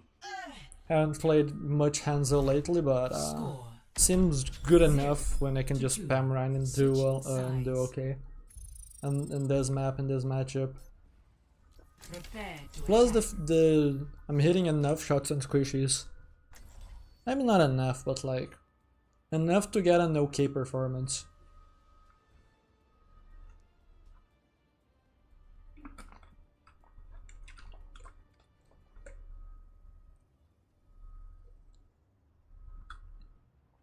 I wouldn't really say I can play Hanzo very well or other characters, but I can definitely say that if I gave them like 5-10 hours of practice and maintained some practice, I could play them to a pretty decently high level without too much practice. Because As good as I am game with a fundamentals bow, are game fundamentals. You just need to apply them a little bit different from character to character, right? So like, I mean macro understanding of the game does matter based on character, because each character's macro will be a little bit different, but what changes most is just the character specific micro, and then there is some overlap between characters 5, 4, 3, 2. in terms of micro, Attack commencing. because there are multiple close range characters, multiple medium range, and multiple long range, right?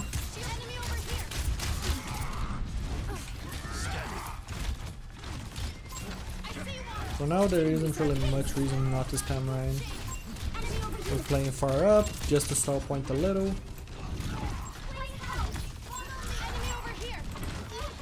by the dragon. Nice. There's one.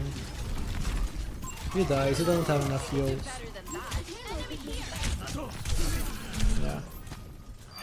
I knew how much he could maybe do there. Garrity cat. He was playing for an exit pick, so I'm trying not to give him the deflect. If I don't give him the deflect, it's much less likely that he gets a kill. He might get a kill still, and that would suck, but less likely. Cats are the scariest creatures of all. I see one.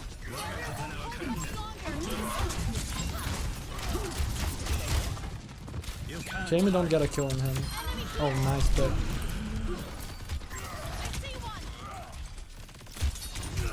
Good deflect. Oh, damn. That's a situation where I think that if I'm on low ping, I actually kill him. Because I think I hit the headshot melee on my screen and it just didn't go off because of It's not ping. my time yet. Enemy here.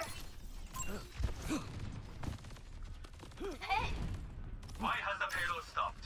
Hyper ring out. Support requested. Orbital ray is ready. Hey.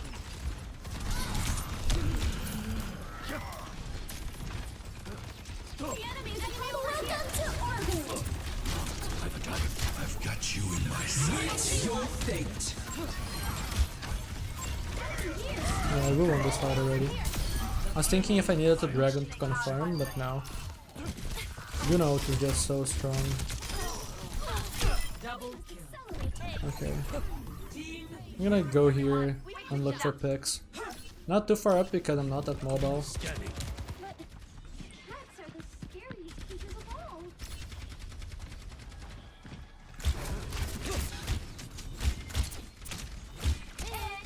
Ooh, she's one. You can't hide. Shield activate.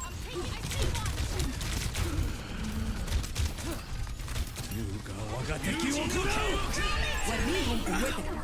I see I'm dead. No. He also got packs, I believe. I needed to bait him into dashing behind me and then leaping forward instead of backwards. That way he wouldn't be in range anymore. There is still much I must do. enemy over here. Enemy discovered. This guy should die. He's way too far out of position. This guy plays Genji too aggressively. He relies on dash to close the gap. Not that there are too many options on this map, but at least you can time it better. Okay, Orisa gives me a lot of value because Orisa is much easier to headshot. So I can farm a ton of very meaningful damage. You're not touching.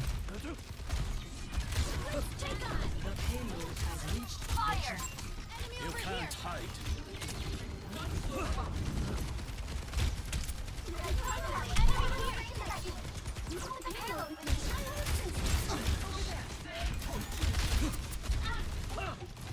Scanning. Please.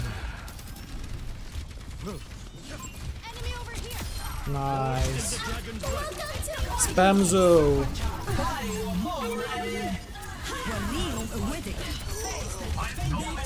She'll still die just eventually. Yeah. Look at my critical hits. Where are they? Critical hit accuracy. Is there no specific number for them? But yeah, it's rising a lot because of Orisa. Enemy discovered. I don't quite think I can go top there. Ooh. Enemy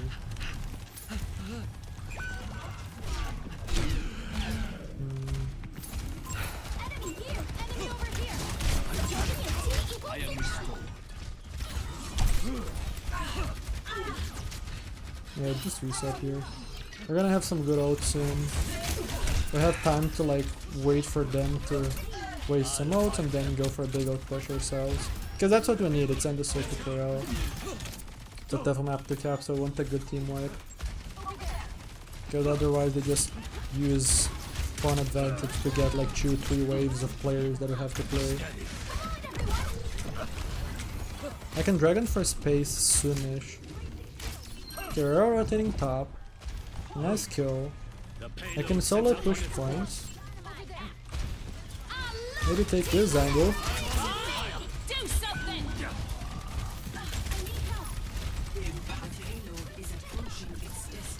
I've got you in my sights.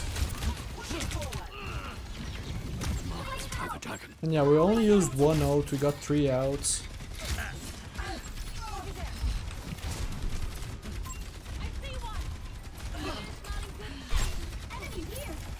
You can't hide. You ga wagateki wo kurau. Nice. And we win. Very nice.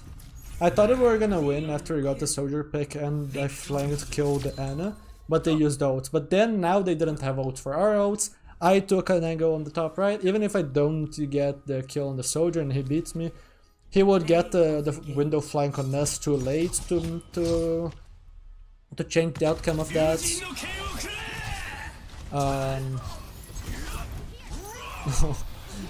Everyone is 1 HP.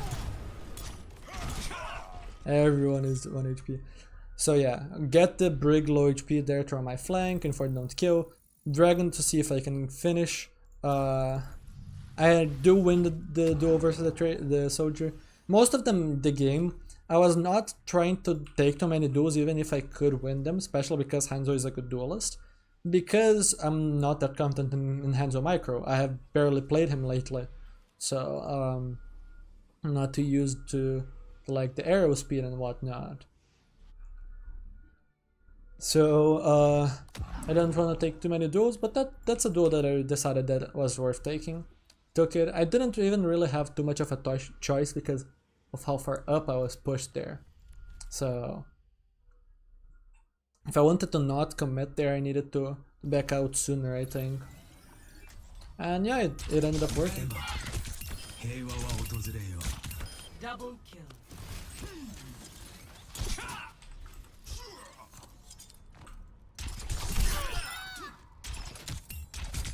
I can bet one thing, which is that this is not a Genji player. Yeah, there is someone flexing into Genji. The behavior of this player definitely can be something that you see from Genji mains, but you would expect it to be a little bit more precise if that was the case in this rank. But yeah, this player just dies a lot because they force too many dash engagements and don't time it great. Because they're not that experienced with Genji, which makes sense, right? They just decided to flex onto Genji there, but I don't know if it was worth flexing onto Genji instead of playing what they're comfortable on, which is hit scan apparently. But yeah, a lot of what I did there on Hanzo was just safe play, safe get decent value, because I'm not that confident on him, so I might as well not be too bad for my team, right? Might as well not be too bad for my team, and instead just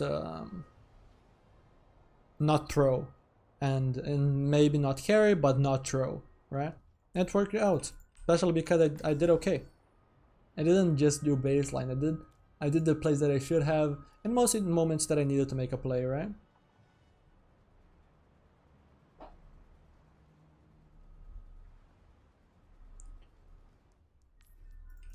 Our Genji engages, and yeah, he's relying on kills to get out, but a lot of the engagement that he's doing are not likely for him to get a kill on, which is what makes it so bad. 5, 4, 3, 2, alright. Another flex game question? the objective. Why do I change settings and reduce buffering? To avoid a bug related to losing FPS.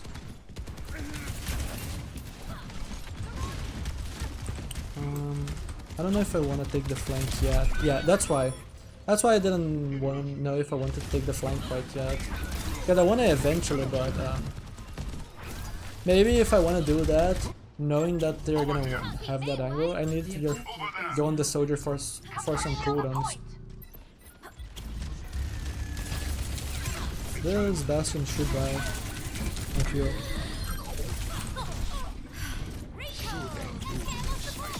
Yeah.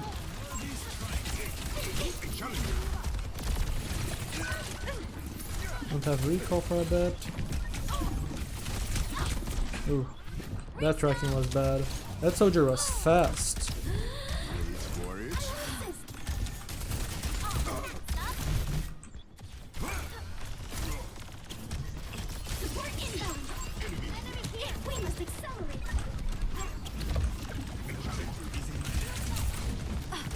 The force point a bit.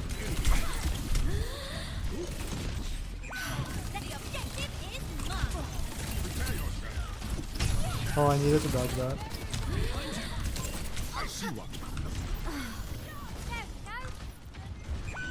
I don't love Tracer here. I might swap Cassidy if I can't play Genji.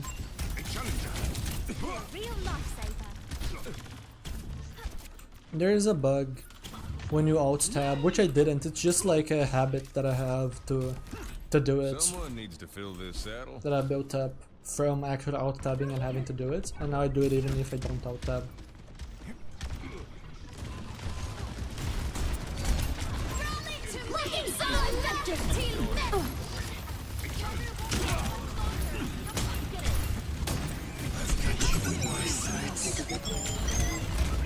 Oh, I thought I had roll. I didn't roll. Ooh, this is not worth, dude. Just live, just live, just live. I think we already lost 2, no? Yeah, we lost 2 already. Yeah, you need to live. Death ain't on my doorstep yet. Alright, we need to reset.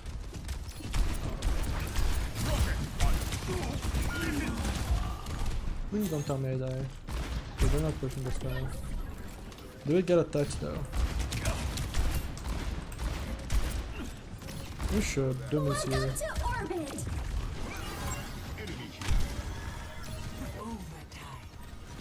I see one.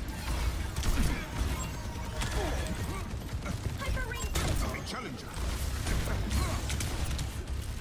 Supporting it. Where there's smoke, there's objective. And we have one more.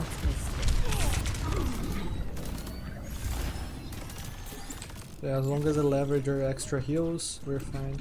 Might need to high. What do they have? Do they have demotes? It's gonna be harder to get high value into Doom. They're attacking the point. Stop them. A challenger. Meteor strike. I didn't want to drop. Yeah, I wanted to ult to absorb the damage and then cancel so that I could move, but the ult slows me down, so I'm screwed regardless. Because I had no roll after. If I had roll after, I can maybe dodge the follow-up. All right, cheers, love. It's time to save the world. Allah,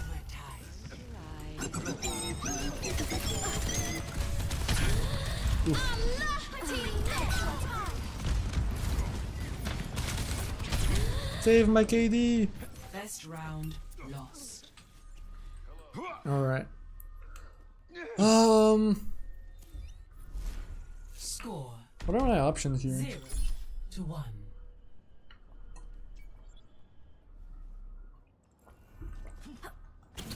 think rise. What are my options? I could be sunning in Lagos right now. And where Echo am I would be set? fine, but I'm not good at Echo, I don't think. Echo would probably be pretty good.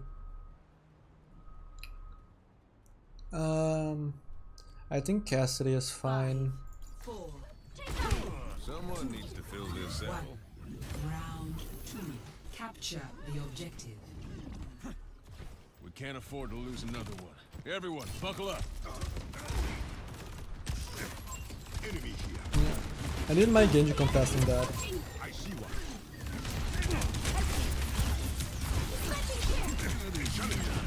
Not my Genji there. Yeah, I need my Genji to contest the soldier. Like, the soldier is free shooting from the side because my Genji is not on him. The objective is They still haven't seen my ace. Hey, Do you go on the flank or and contest soldier, or do I have to go on the flank? I think I have to go. a challenger. Over there. Over there. I might be dead to him though. No. Okay.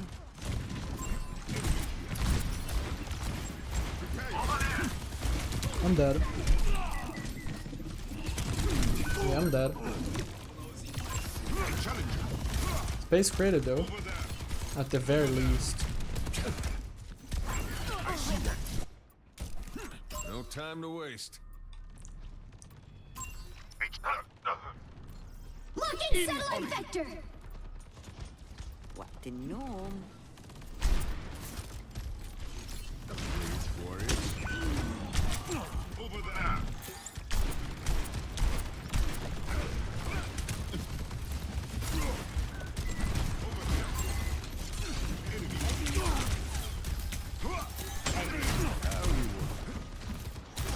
Meteor strike. You're powered up. Get in there. No stopping me.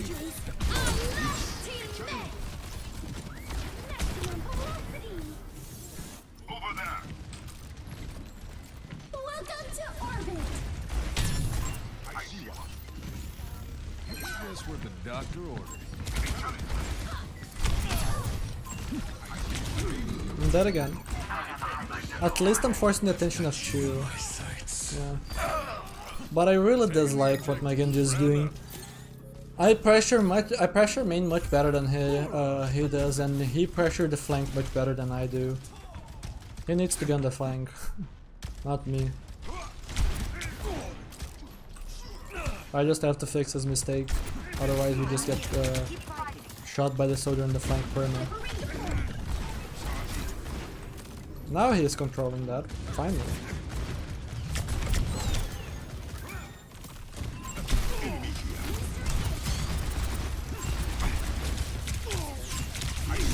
He should die, right? He dies, right? Like, please? I know I screwed up, I should not have charged in. Okay, nice. Maybe a different angle. I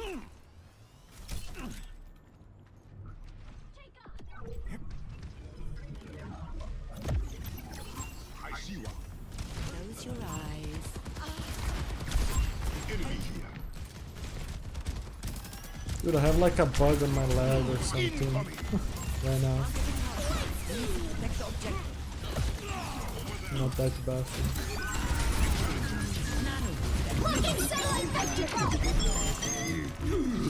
Oh, I don't walk into the mega in time. I thought I could get it to the mega. Yeah, GG's. We only have Doom alive. Okay. I see one. Yeah. This would be a tough match even if I was on Genji, I believe. It's a shame that I can't play Genji because I got another Genji player on the team. It's a good Genji player, it's my friend, but I wanna play Genji. There we go. Choo definitely does not play Genji, right? Definitely, definitely. Hey, I got to pick Genji. I get to pick Genji.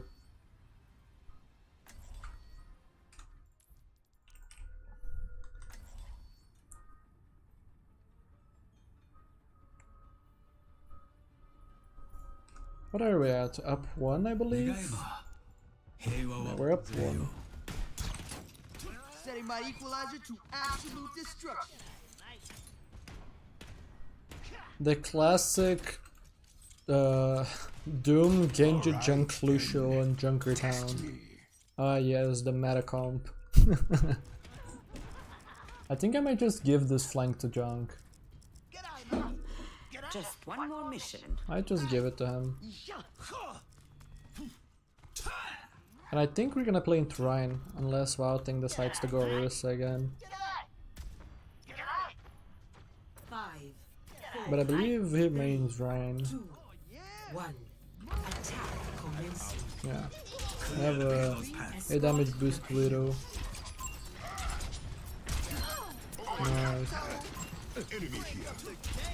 I don't want to push points. Over here.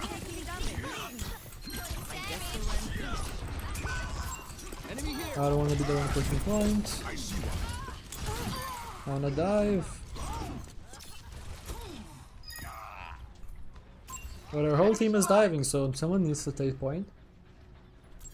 Group up. Okay, they're staying Zen, huh? Nice. What's the other support swapping to? Anna. They're swapping off Widow into Pharah.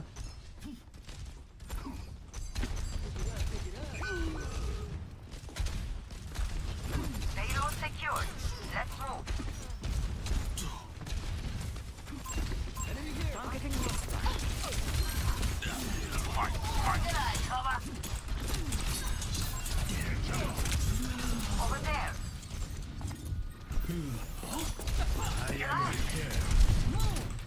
Good eye, mate. Helping you out. I will gladly stall out two players. Hey, thanks. Eyes on a target. An enemy. Stay on the payload. I will gladly stall out two players. Enemy spotted.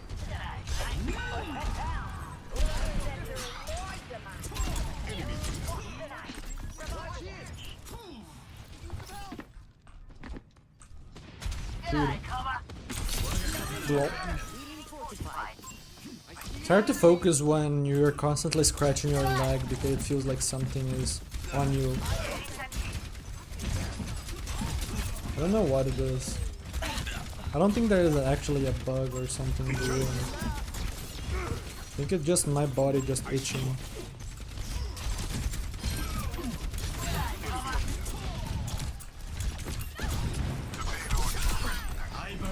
Yeah, your HP is not so high, is it?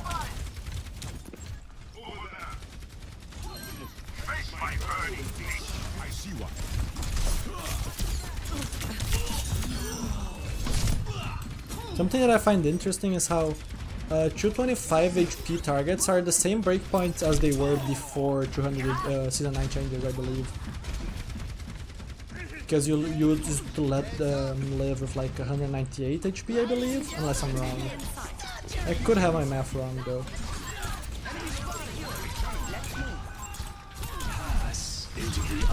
She lives!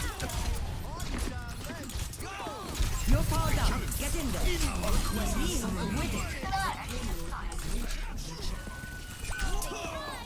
There we cap. Nice. Farah is alive behind. I thought I actually ended up standing on her head and I got to reset my double jump, but I didn't. I guess I'm just hitting the shots on the Farah lol. I see an enemy. This beast will watch here.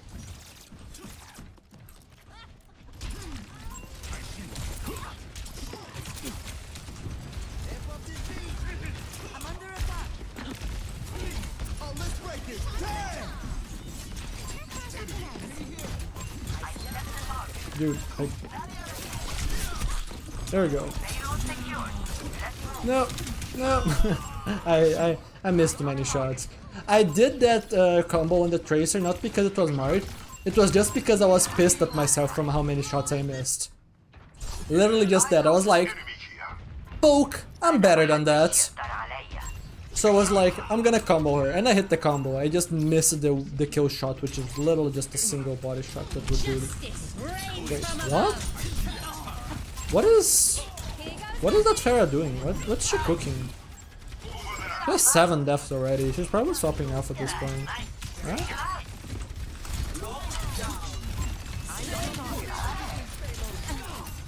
Okay, nice push. I can't quite go on him. You're dead. I'm alive despite my clumsy movement.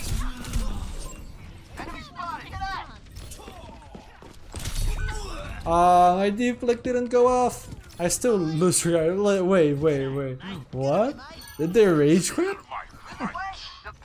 Did the Farah just rage quit the game? I see an enemy. Over there. Over there. Enemy here. Hey. A challenger. Enemy here. Nano ult is ready to deploy. Get over here, I feel sorry for them if the other player rage quit. over there. Pass into the iris.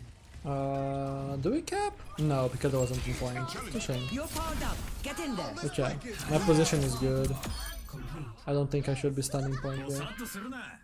That for taking it. Don't worry, Dre. It's just unfortunate from the matchmaking that we had 2 Genji players there. From what I know, you one-trick Genji. I theoretically one-trick Genji, but I feel okay about my flex. My flex that game wasn't great. That match was gonna be tough, and honestly, I don't mind it. That kind of stuff is just like such a small percentage of of all total ranked games. That is just the kind of stuff that sucks, happens, go next. One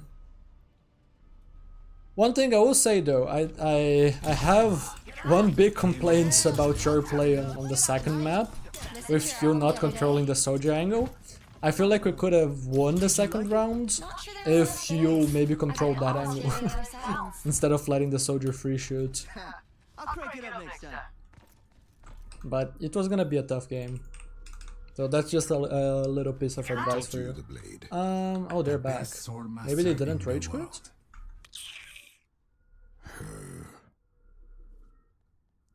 Kill when they're all in a game? No, you should be the agent of chaos. Kill when all of your Genji friends are in queue.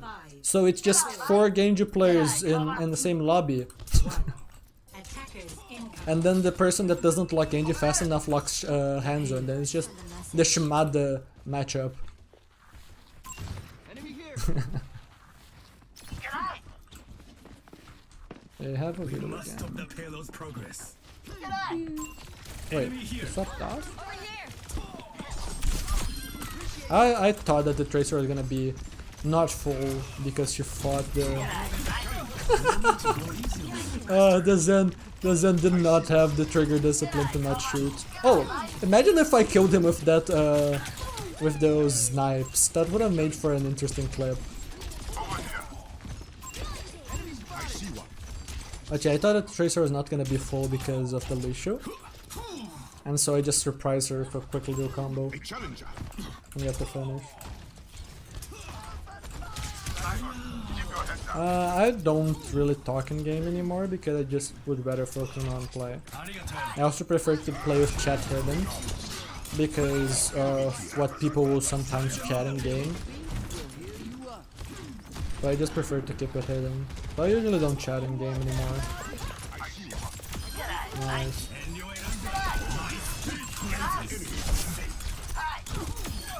Why are they not pushing? Is the Reinhardt throwing at this point or something?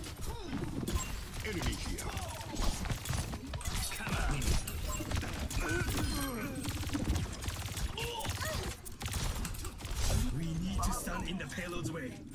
I thought that I knew the geometry there. I guess I don't know the geometry well enough. What are you doing? Guys, there's a payload for us to stop. Guys, the game is still on. Personne n'échappe à mon regard. Like, can we not throw? I'm with you. Can we not throw? I am healed. No holding back. I think I have to keep on this flank.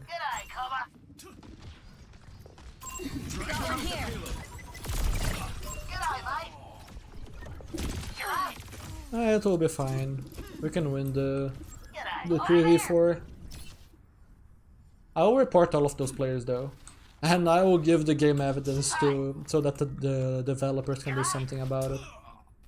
There is no reason for us to be AFKing. There is no cheater in the lobby as far as we're aware.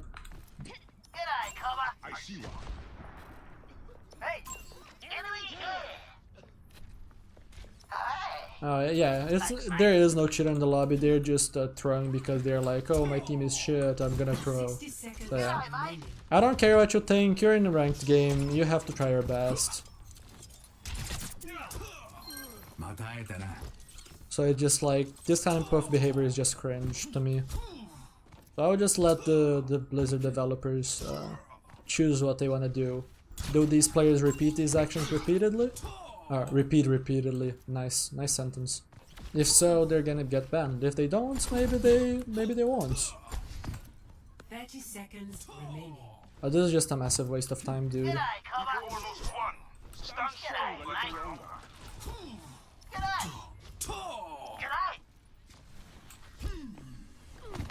Ladies and gentlemen, start your engine. 10 seconds. Into the eyes.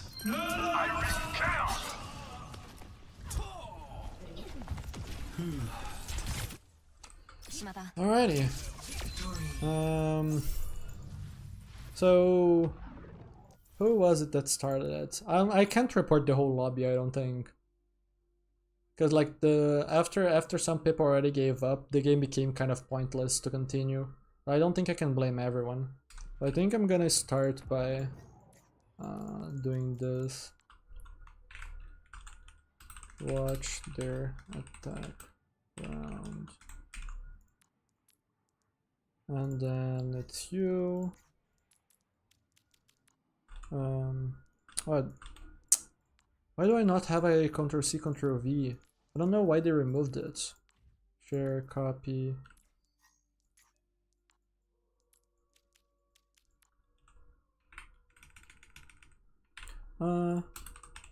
Watch their defense.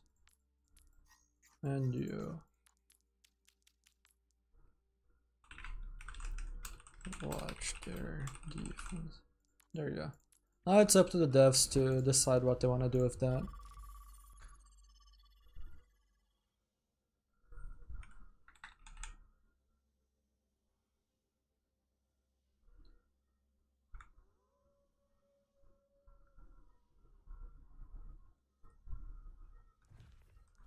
For a win, I would rather just get that nullified and not get a win out of it though. Because it's just like, it's undeserved rank. Who knows if we were gonna win that? What's the point of getting, for example, champ if I got boosted to it, right? So, it's the same reason why just like, I don't understand why people buy accounts in a certain rank. Do those players suddenly feel like they deserve that rank? No. Or at least they shouldn't, because they didn't get there. They just bought an account of that rank, so like, winning a match like that isn't undeserved because someone left or something like that doesn't feel good and is unsustainable as a method of climbing, right? So, yeah.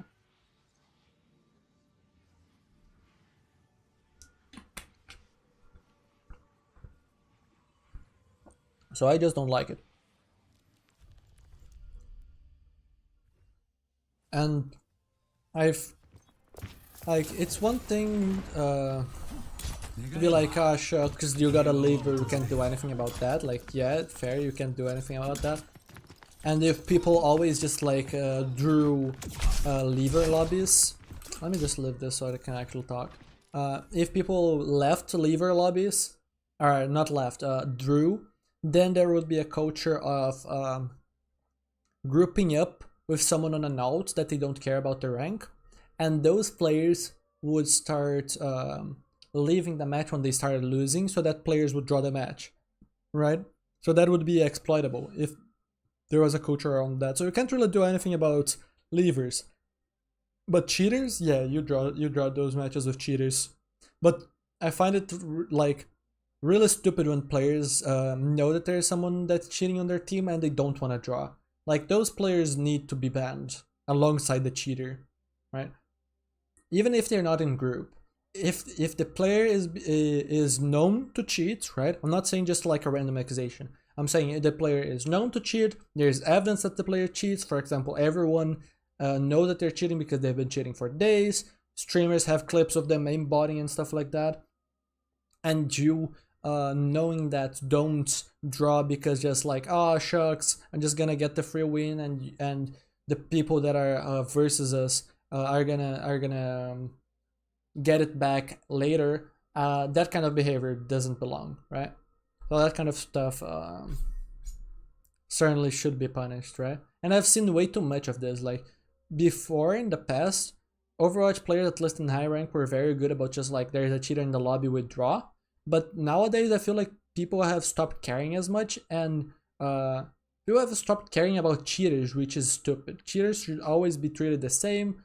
Cheaters are not welcome in the community. That's it. You should not be acting like, oh, I'm so tired of cheaters and how many cheaters I've already faced that I'm not gonna be drawing anymore. I'm just gonna play because I want to play, right? No, draw the match, make the cheater's life miserable, preserve the competitive integrity of the game. Because if you care about the game and you want to play the game, right? Just like you're trying to continue on the match of the cheater, it's not a sustainable way of continuing to play the game if you don't draw those matches, right? You need to show the cheaters that they're not welcome in the community, and so you should be drawing so that they waste their time and they maybe stop playing, right? Like if enough of their games just gets like that. I'm unsure if I should keep playing. Right now my headphone is doing some weird noises when I'm talking inside my right ear. I don't know if it's because it's soon gonna like stop working. I have some issues with my headphone where sometimes it just one of the ears stop working, usually it's the left one, and then I unplug it from the PC, leave it unplugged for a few days, and then come back and then it's working again. I don't know what's up with that. It's just like a magic trick that I do to fix the headphone. But yeah, so many game modes can be drawn, yeah. And so many of them are just garbage. That's even worse. Maybe the devs or the cheaters are along for adding all of those game modes that can be drawn, huh? Conspiracy theory time. Ta-na-na. Just kidding. But yeah, let's talk about my headphone, right? I don't know why that works as like a magic fix, but it does. And so since that is happening, I don't know if I should be playing, because if my headphone stops working, I would have to swap the speakers, which would make my play worse. But more importantly, I would not be able to stream the game properly, because then if I keep my mic open, it would be capturing the speaker audio. So I would have to play without my mic on, which is a worse viewing experience. If that's the case, I don't know if I should keep streaming. I potentially should just look into another headphone. I've been thinking about, like, even if I could, let's say, ride on this headphone, even through these issues, because usually they're solved easily enough by just like waiting a few days and just keep going. I don't know if it's worth doing this anymore. Like, maybe it's just like too cheap in a certain way to just like not wanna change headphone. It's also just stupid to like change the headphone if this headphone is like still functional, but I don't know, I've already gotten like, I feel like the value that I paid for this headphone. And I think that if I buy a wireless headphone, right, then I won't be having wire issues anymore. So any issue cannot be tied to wires, and I feel like, and this, I might be wrong on this, but from personal experience at least, the issues that I've had with headphones are because of the wire. Because I feel like the wire is one of the weakest points of a wired headset, and like if they're gonna malfunction, there is a good chance that the wire is gonna malfunction. So getting wireless prevents that entirely, right? I've never had a headphone had issues that are not related to wires. So maybe it's a good idea to just do that, buy a wireless, good wireless headset. Problem is that just everything is so expensive here. I hate living here because of the prices. The prices are all the same, basically, as they would be, wait, no, the wages are basically the same. Like, the average wage here is basically the same as it would be in, like, the US, but because of the currency change, it's like 5 times or 6 times worse here because of the conversion. And the prices are not like 6 times lower. They're like 5 to 6. Actually, no, not 5 to 6 times, but actually no. Yes. Until next time. No, they're not 5 to 6 times. That would be just like making a raw conversion. They're double what they should be considering the conversion. So instead of being like, oh, $50, so it should be like 250 to 300 reais, right? Here, it's like 600 for some reason, because of like import fees, I believe, right? So everything is more expensive here, and we earn less. Hooray! So yeah, I don't think it is wrong for me to be like, you know what? I don't know if I want to spend this or if I just want to get max value out of this headset.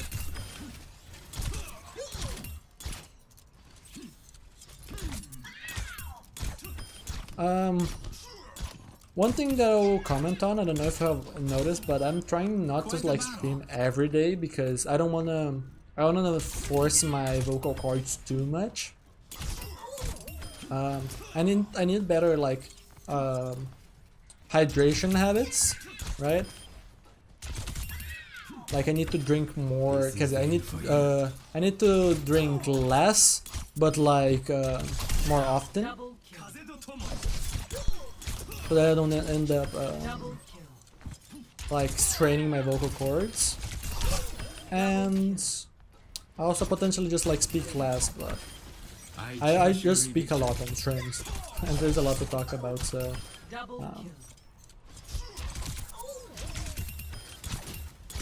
I think that like the best answer, which is what I've been trying to do now, is just like stream every 2 days,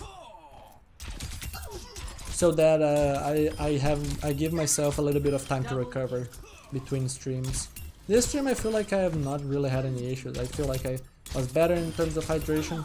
Also I've been live for last time, but mainly like the hydration thing, so maybe it's possible to like stream every day if I manage stuff better, but I don't know. We'll have to see. There's also the idea that I talked about earlier about what was it? Oh yeah, having some streams be like mainly gameplay focused, while others were like more Q&A. So those streams could have like I could be using those streams that are like more gameplay focused to recover, but even then I would probably end up talking a lot. Although I could force myself to not. I don't know. You will not find the answer you seek. $20 more for UK? Yeah. That type of stuff just sucks. But we're a long ways towards fixing all those problems. And with the way the world has been going, I'm not sure if we're moving in the right direction or not. I mean, I think that quite literally the world has been moving right, you know? Like politically, hasn't the world moved towards the right lately? I believe I've heard that, right? Where the world has been moving more towards the right lately. Double kill. Which, depending on what you think about like politically, it's a good or a bad thing, right?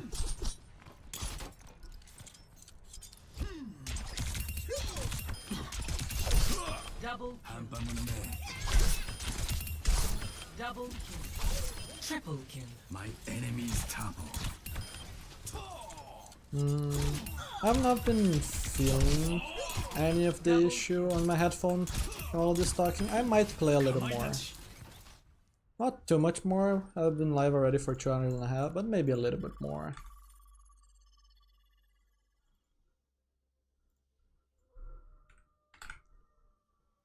And if I need to, I can swap the speaker, mute myself, and then finish the game and then end stream.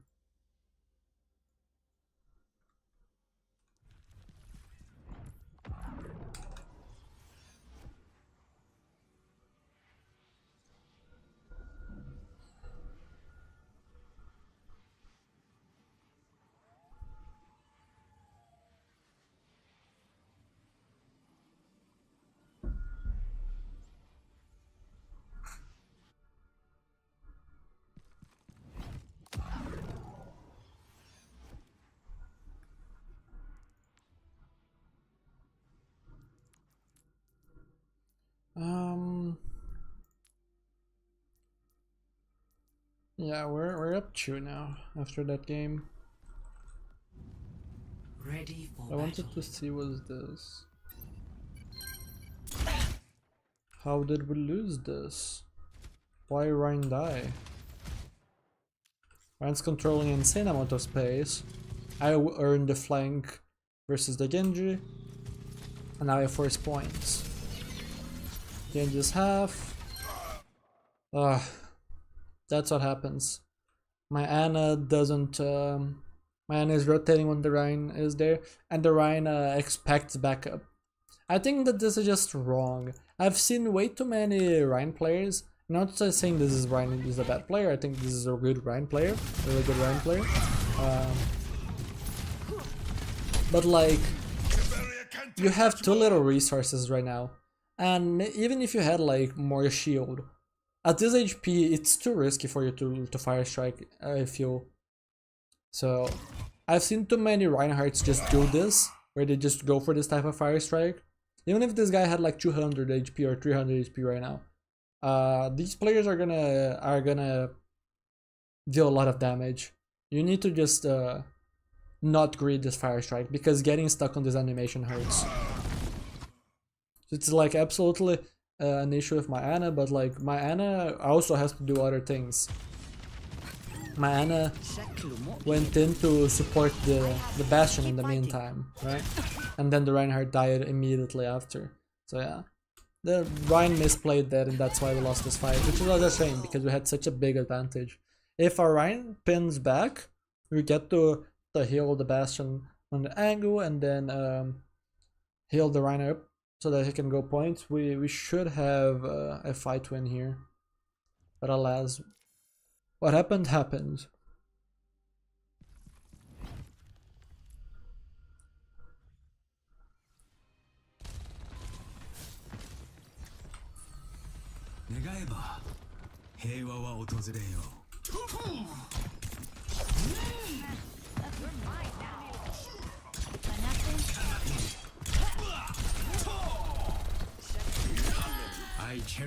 One of the funny things about like playing in deathmatch is that sometimes you are not sometimes you'll be playing like you would be playing in your actual rank, right? But the players don't necessarily behave like they would in your rank. So like for example there, if I'm playing on high rank, it's very likely that my place shot works versus that Sombra. But I don't think that this Sombra is that high rank, because usually in death matches there's like a much wider matchmaking, and because there are more low rank players than there are high rank players, much more likely that who you're facing doesn't match your rank if you're like a high rank player in one of these death matches, right? So sometimes you're just gonna lose because you're expecting them to move in a way that they're not gonna move because they're not high rank.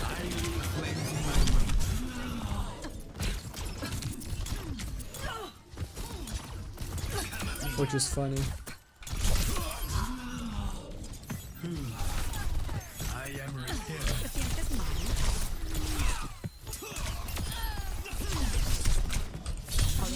Oh, the deflect didn't go off. I had to deflect earlier. I believe I wanted to animation cancel the deflect, but I just need to absolutely deflect the virus, and then after that, much safer. My soul is a light. That's one of the habits that I wish I could get rid of. Like sometimes I would just like, you see right there, like sure that was like a prediction deflect, but what if the Ana went for a sleep right there? I would probably be like too paralyzed thinking about the animation cancel of the deflect to actually react and deflect. There are a lot of times, not a lot of times, but it's just like, it happens at times enough that like it would be nice to like be able to undo that bad habit and just like deflect whenever I need to, rather than always look to optimize it. I'm on fire.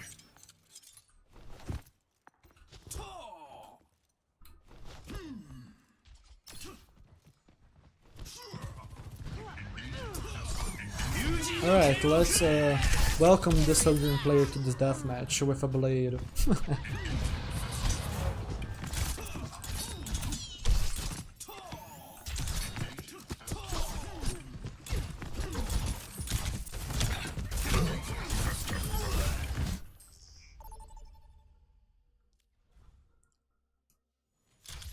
GM5 to GM5.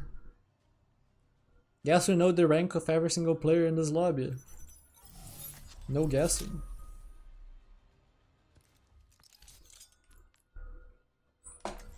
Alrighty.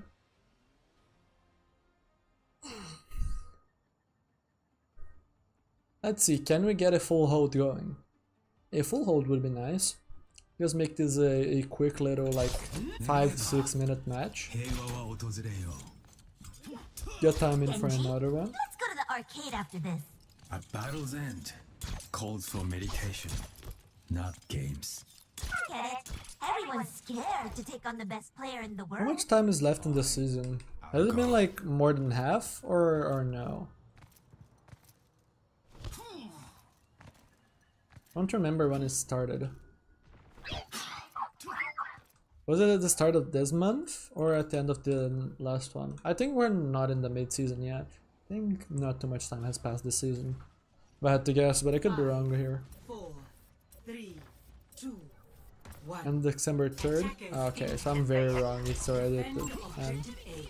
Was there no mid-season or was just the mid-season just like sort of underwhelming then? I don't wanna peek the Widow.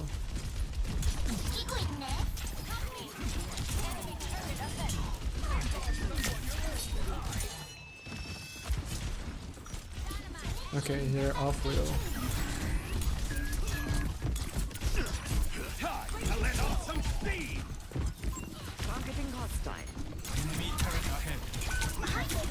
Ooh. Nice. Even with the pick, because of our positional advantage, we're... Holy, I did not react in time. Like, I deflected but already got headshot. I was so focused on the Juno that the Ashe just peeks and gets the headshot. Damn. It should be fine though.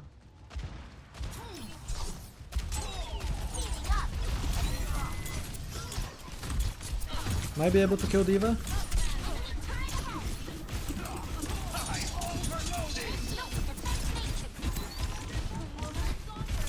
No, our D.Va dies.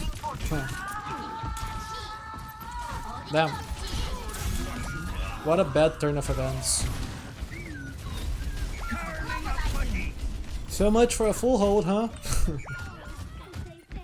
Bastion is quite sad here, but it's a one trick, I'm pretty sure. Starts at December 10? Okay, but it's still similar enough, right? Still less than a month. Objective lost. Stop the payload.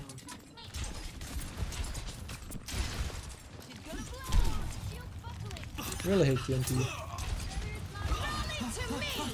Bob, do something! وريهم قوتك.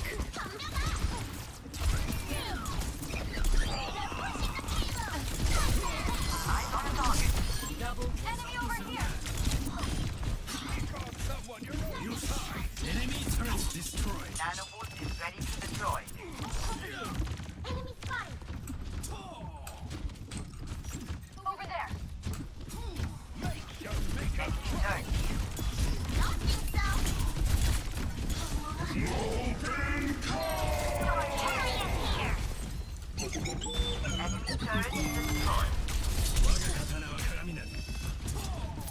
Who's bottom left? Forward, right? Or is he inside here?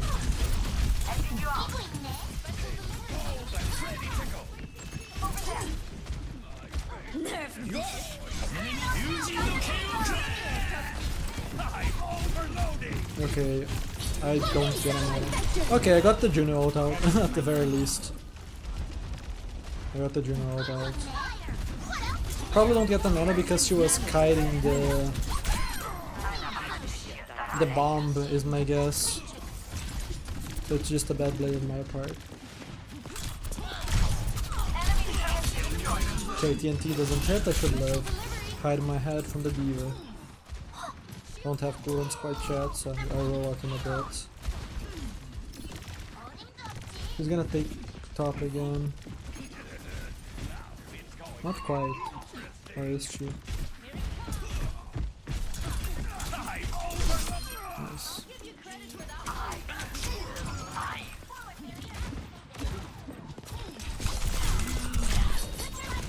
Ah, I'm low enough that that kills.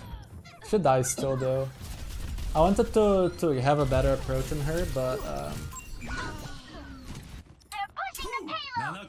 I messed up on my geometry there and then lost the movement abilities that I wanted to make the crossing, right? Go over the roof and stuff. But I don't even think that going over the roof is that all that good. Okay, nice. I am repaired.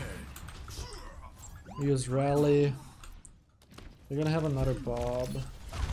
They stopped off Anna. The Brig, I believe? They had Juno before, yeah. I need to go Brig here. Yep. Trying to C9, but that's not gonna work, and that's a free fight win for us.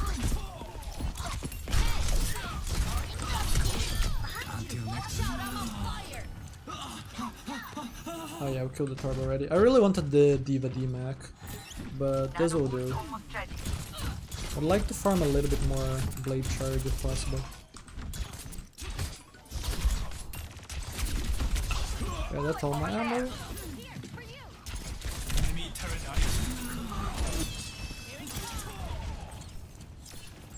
Over here. 60 seconds. My ultimate is over. Nerf this.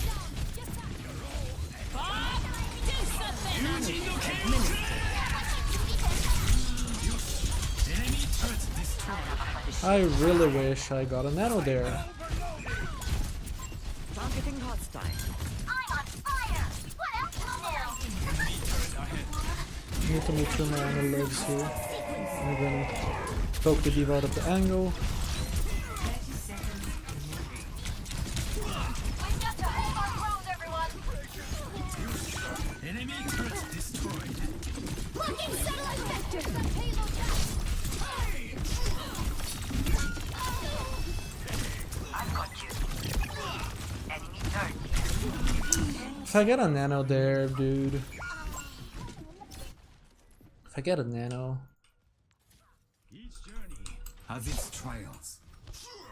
It's a shame. We had everything we needed to win that, but we just threw it away because of that. This will cut the pain. Enemy turret ahead.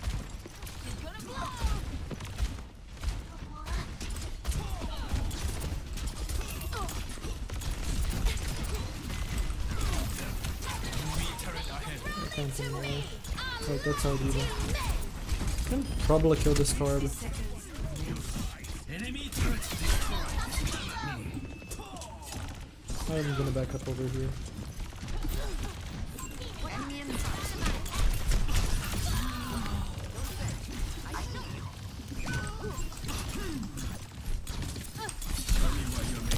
I don't know if she has rally or not. I'm here. I wanna play around that. 30 seconds.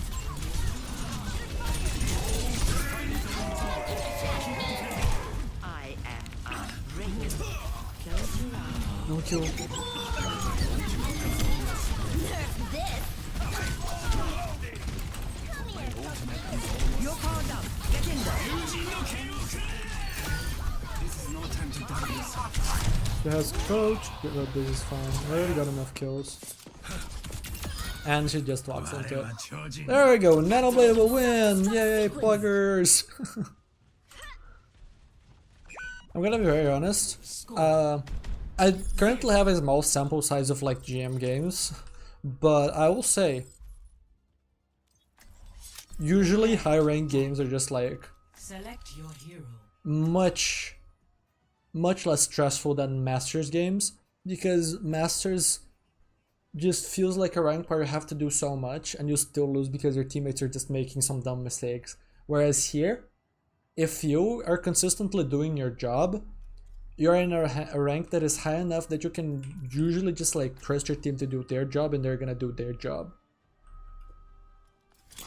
So in Masters, to me it feels like I will kill 3 and then my team will somehow lose to like a solo Ryan, killing like Farah Echo. Don't be afraid to ask for help. It's weird.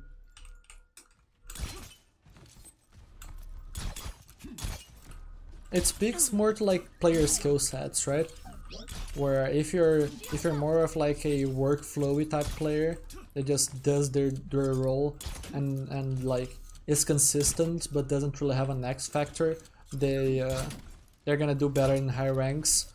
While in a player that is just much more streaky and random in their quality of play, they're gonna be, and pops off more but also ends up throwing a few more fights, is gonna be doing much better in lower ranks. Not to say that like Masters is low rank, but you got what I mean. It's lower rank than GM. And that's the impression I get from the difference in ranks. From my experience at least. I'm just in a perfect distance to just get massively poked out. I think I might just farm Nano for an engage because this map just kinda sucks. Actually my D.Va is hitting a really nice flank. No nade. Nice. And that's the thing, right? It will be tempting for me to go for the backline, but I have a close range off angle on the Sigma, so I'm just gonna go for the Sigma.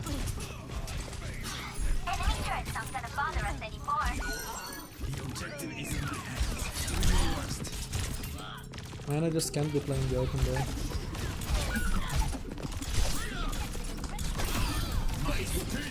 It kept fast. Oh, I almost got scammed and died to ping. Who's that? Poor Anna, just completely dead to deflect. I love this D.Va. This D.Va is very good with her DM. Very often she's just like, the target is like isolated or low, but she knows that I'm on the target. So she just DMs the target so that they can't kill me or they can't get healed, and just lets me do the DPSing. Which is not something that you see too often. Like, I see very often a tank making the wrong decision. In terms of that, just them DPSing and letting the actual DPS die.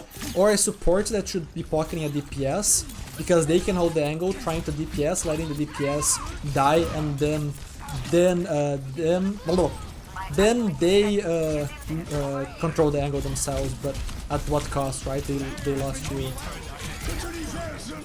Okay. A little bit too late on the Nano here, it seems. She's dead, unfortunately. I needed Nano Blade earlier. Although, I don't disagree with my decision, because we got some extra card push. Actually, no, I do. I'm greeting the Nano Blade because I want a one-fight win to cap second, but if I Nano Blade there, guarantee us to win that fight, then their retouch is gonna be awful. And then it's gonna, even if they have ults, it's gonna be hard for them to actually be able to recontest. You know?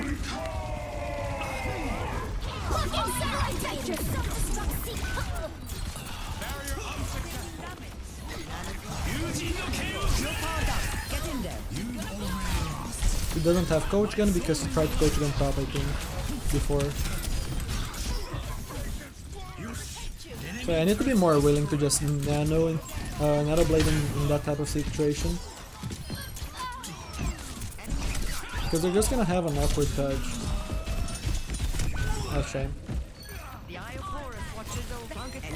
This is now losable, but unlikely. Unlikely. We need to kill fast though, if we wanna not lose you. Okay, nice, nice. Way too close, way too close.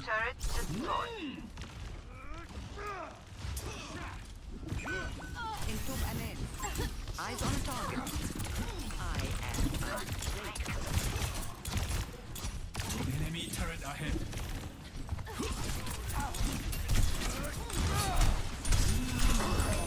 I disrespected that Sigma. I was like, you're not gonna hit that rock, and in fact they didn't, but that's not the type of stuff that I should be doing.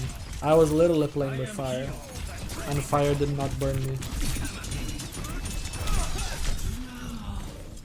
Ooh, I live because Brig missed.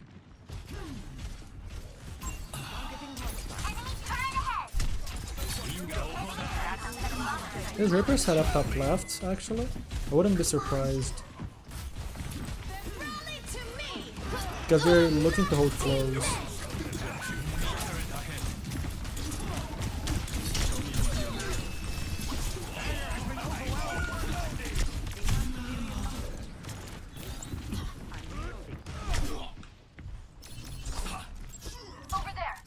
Okay. Pawn camp could be bad. Let's hope we win a fight soon. Third is close left.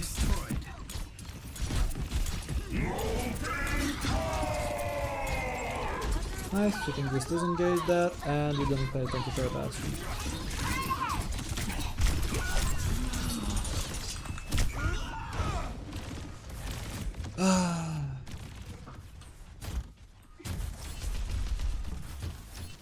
This is still very much losable, unfortunately.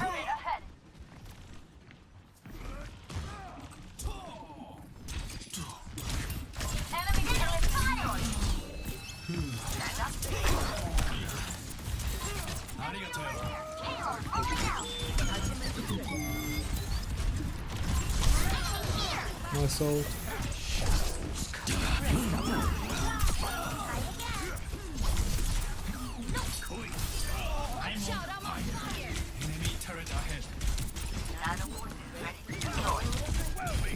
Can we get staggers? Yes, we can.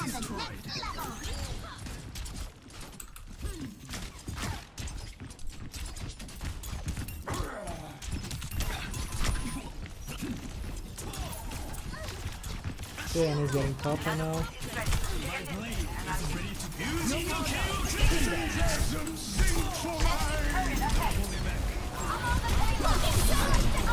Ah, that's a shame. We're even, but we lose because of that ult. It's not worth the bomb. I needed to dash out of that ult. I was greedy on the flux. Very greedy.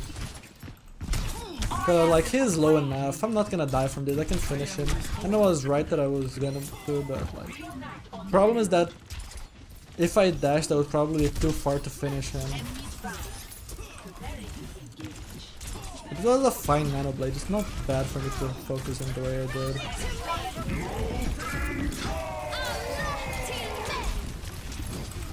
Oh.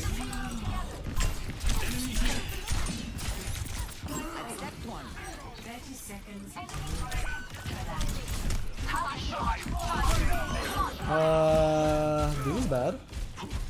We're down one. No, not much time. She almost C9s. I think we lose. I think they clutch this one.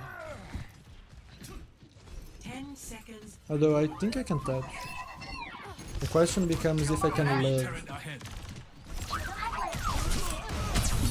Ah, not quite. I just barely can't touch and live. We're even. Almost at the results. Mistakes will always precede victory. Lucia's dead because of the sword.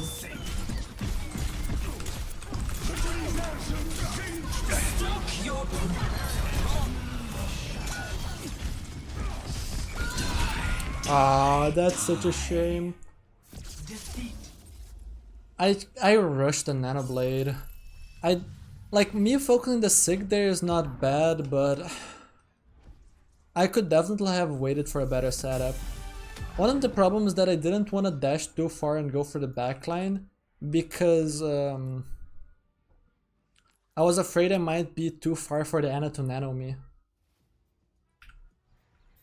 Ready for battle. That's why, and since I was not in voice, I can't call for her to nano and then dash, you know? Is what's rough.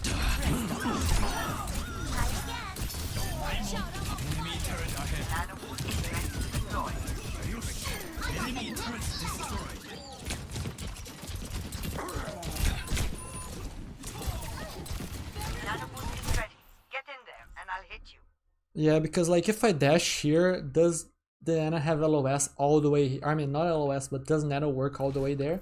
There is a maximum range for it, so I was not sure. And here is the issue with the flux.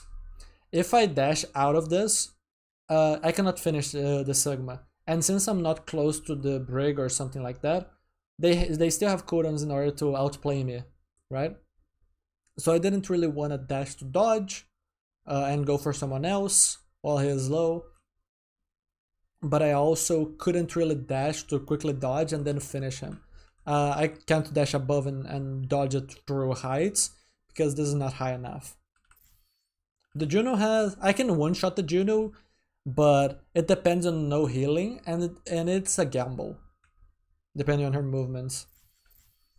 Like, she should be using her mobility here, yeah, and making this stuff. So it was like, it was reasonable play for me. And like, he's so low. Ready for Strafe. Why do I have this little HP though?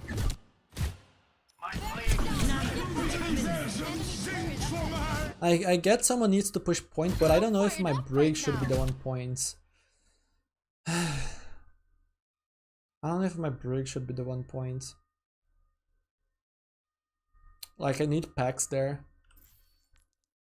And I don't think I can like blame my diva for the end, because I think the main thing I needed was just some heals. And I don't think she would have saved me. This bomb was terrible. This bomb was truly terrible, but yeah. Honestly, I don't know if I would blame myself for that. My concern was correct. Maybe I just need to go for it and just hope that the Ana can nano me that far. But if it doesn't connect, it's so bad though. And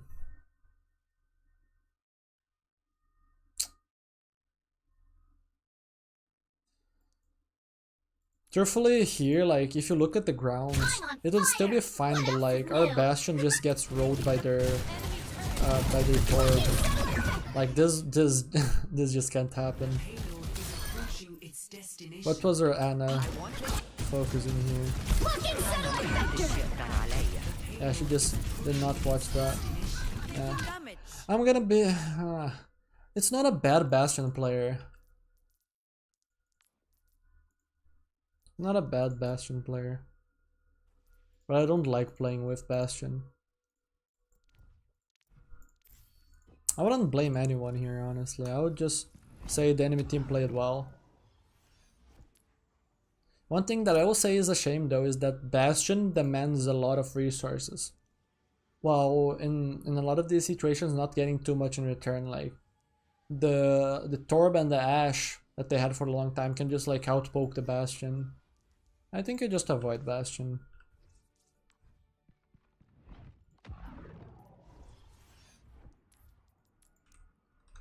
Bastion is just one of those characters that I feel like it's too exploitable.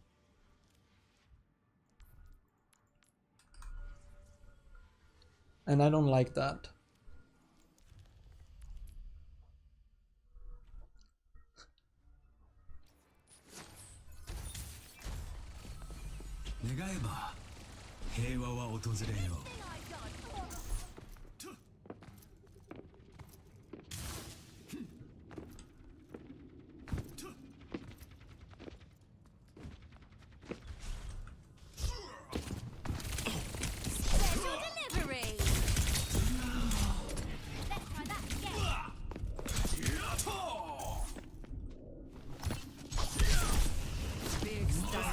The Tracer just disappeared.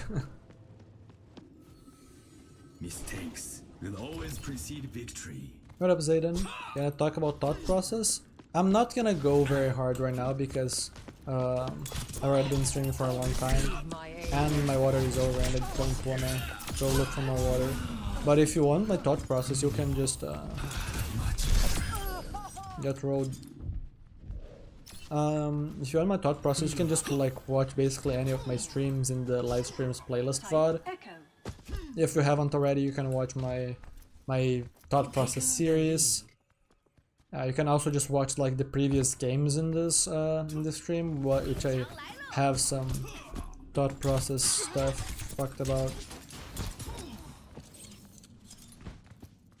But yeah, right now I think I'm just gonna play one last focused game before going to have dinner, and I'm just gonna be more chill, so I don't overdo it on my vocal cords. No, she's above. I thought she was below.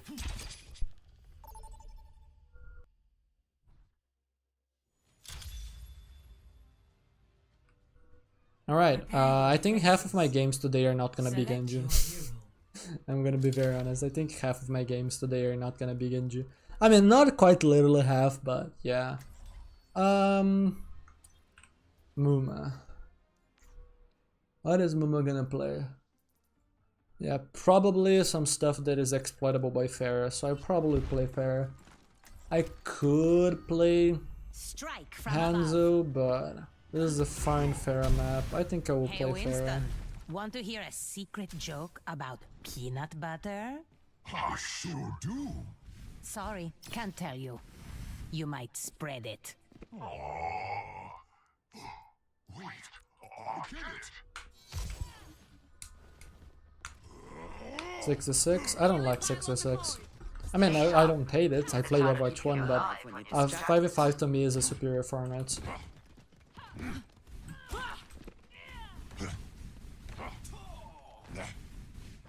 Maybe once the devs actually cook up 6-6, it's good enough that maybe I change opinions, but I doubt it.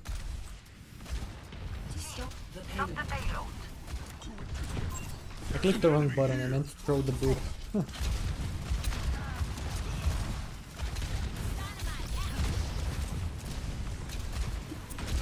Dispersing.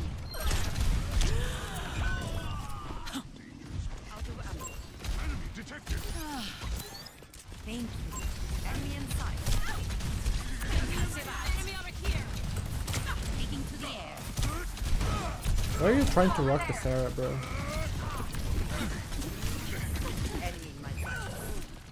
No way you don't finish.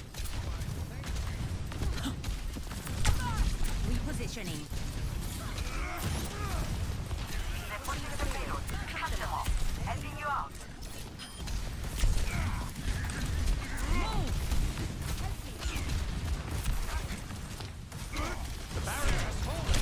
Increasing altitude. Over here. Onwards.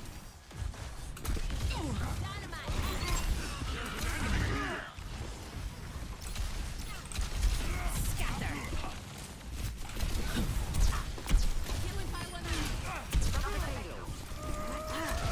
Dispersing. Nanoboost administered. Ooh, oh, you win duel against the high charge sim. I thought that was gonna be a tough duel, or a very risky duel. And I mean, I'm right that it's a risky duel. They just won it. Locking satellite vector!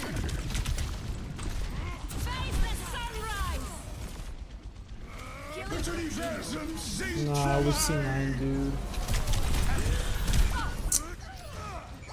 Rough. We C9.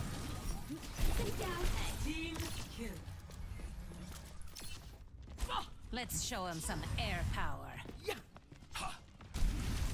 On the move. Don't kill. Please. Here it comes. Taking to the air. Stop the payload. Concussive out. Yahi param vastavikta hai. I don't think They so. couldn't get me over like I wanted.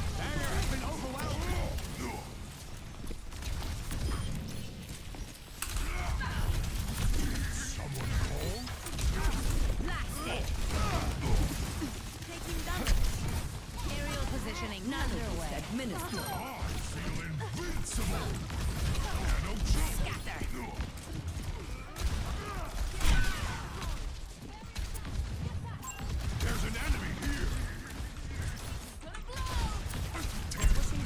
detected.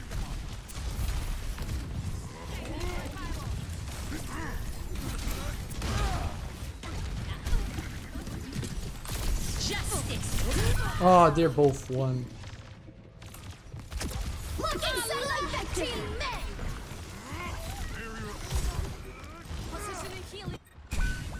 Playing Pharah. Actually, no, playing Pharah there is not too bad because I can spam from here. Increasing altitude. I have this type of cover to play around. I need.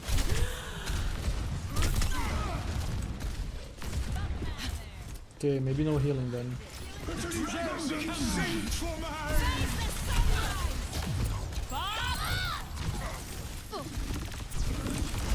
don't think so. Nah, maybe no healing then. The payload has reached the chip. Raptora systems online. I need to stop Hanzo here. Is all Dre is stealing all my SR, dude. you can't hide. I am in your debt.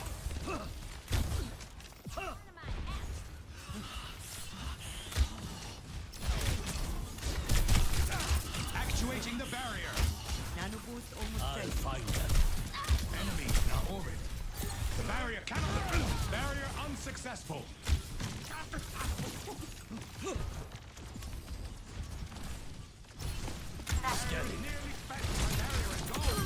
It was my duty to save him.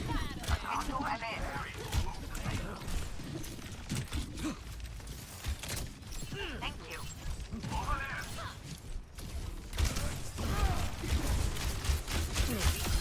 I'm on fire. The power of Angos. Marked by the gun.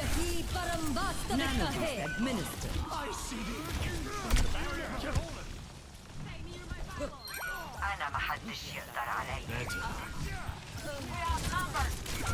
Let them take another step. I'll find them.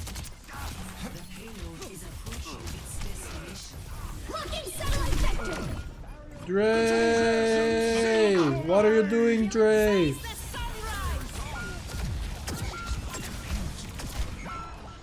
Why is our Genji player Complete.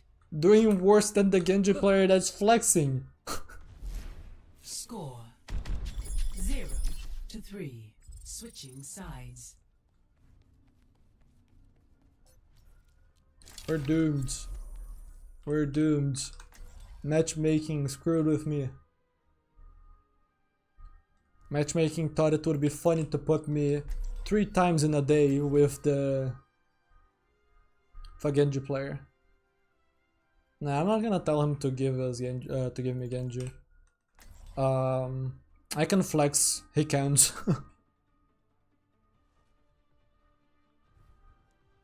Besides, like, it's unfortunate, but All I have left. I will get the SR back. He will get the SR back.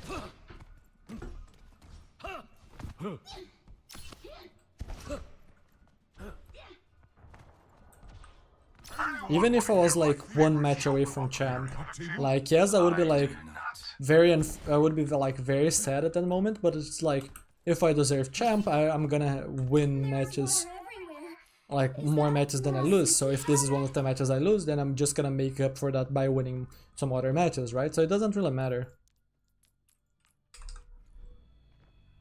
5, Worrying about this type of stuff is just 2. pointless for someone that is trying to climb. Escort the payload. Enemy detected. Increase our pace.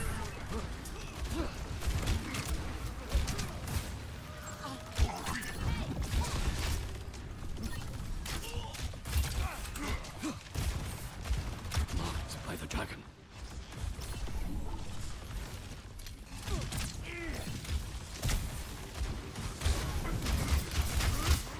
I am restored. There's an enemy. You can't hide.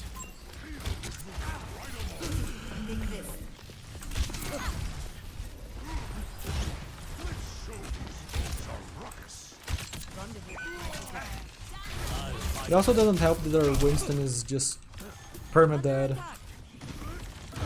But it's hard to say, is the Winston getting a perma dead because their tank is better, or is it because they have more pressure, for example? Because they definitely have more pressure. They have like 5k more damage on the DPS side of things than we do.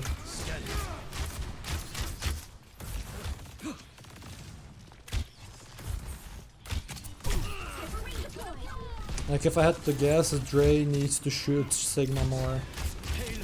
He's forcing blues too much. When he can perfectly just shoot tank from a good angle. I see an enemy here. Barrier initiated. Enemy detected. Come on, everyone! This time, I will be sure. Like it's been chill minutes and he has 50% blade charge, right? Probably just needs to farm Sigma from a good angle instead of just flanking so much.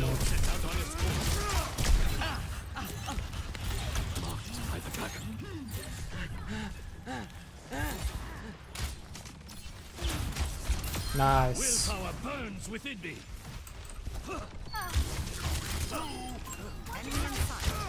Saw the pixel, I saw the vision, and I gave us the opening we needed.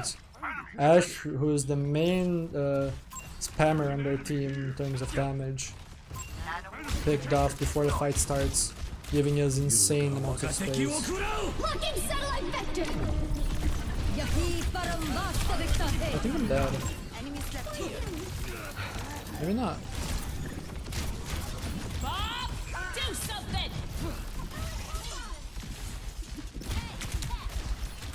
I see an enemy here. I'm dead. Utilisation sealed for mine. 60 seconds. Why would I unfriend? It would be such a loser move. Oh my god, you unfortunately got in the same match as me twice and we lost because matchmaking. Aha, I'm not your friend anymore. Welcome to orbit! Someone that acts like that doesn't deserve high rank and probably doesn't even belong in high rank because your mentality is not good enough for it. I don't think that this is the play, Chief. I really don't think that's the play, Chief. Like, if we nano Genji there, we just win. Now it's unsure whether we'll win or not. Probably lose because they have good spawn. Cheers, love! It's time to save the world! Maybe our Ana just thinks our Genji is not worth nanoing, but How y'all doing? Nano Hanzo is not it, Chief. Not it. What do you mean we're not friends? Literally here. We are friends. Play of the game.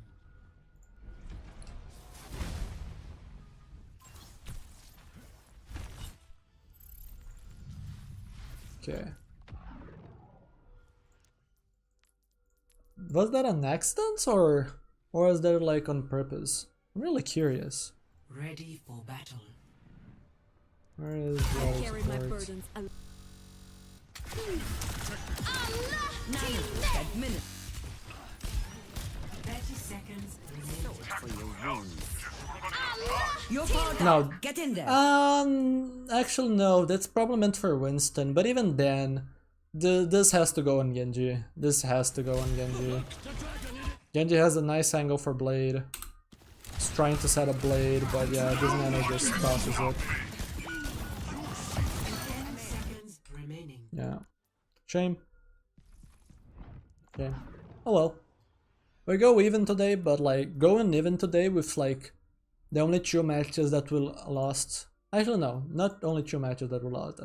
But like close, unfortunate from matchmaking, close and unfortunate, right? And one of the matches that I had to flex we even won, it's just like I'm very satisfied with my performance, right? And if I keep this performance up, I will very easily just like go through GM5, be GM4, and then we'll see how it goes from there, right? But yeah. I'm not worried at all if we can keep up this performance. Anyways, I had fun today. It was a good stream. Hope you all learned something. If you haven't already, join my Discord. Also, even if you're not planning to get coaching now or don't have the money to pay for coaching, join my Patreon. There's a free option so that you get notified about coaching opportunities. You can join for free for like 1 week to participate in one of my workshops. There are also a ton of free workshops that you can watch to get better, so there's nothing to lose, only to gain. So yeah, I would recommend doing those. Anyways, have a good one everyone. I'll see you on the next time. Bye bye.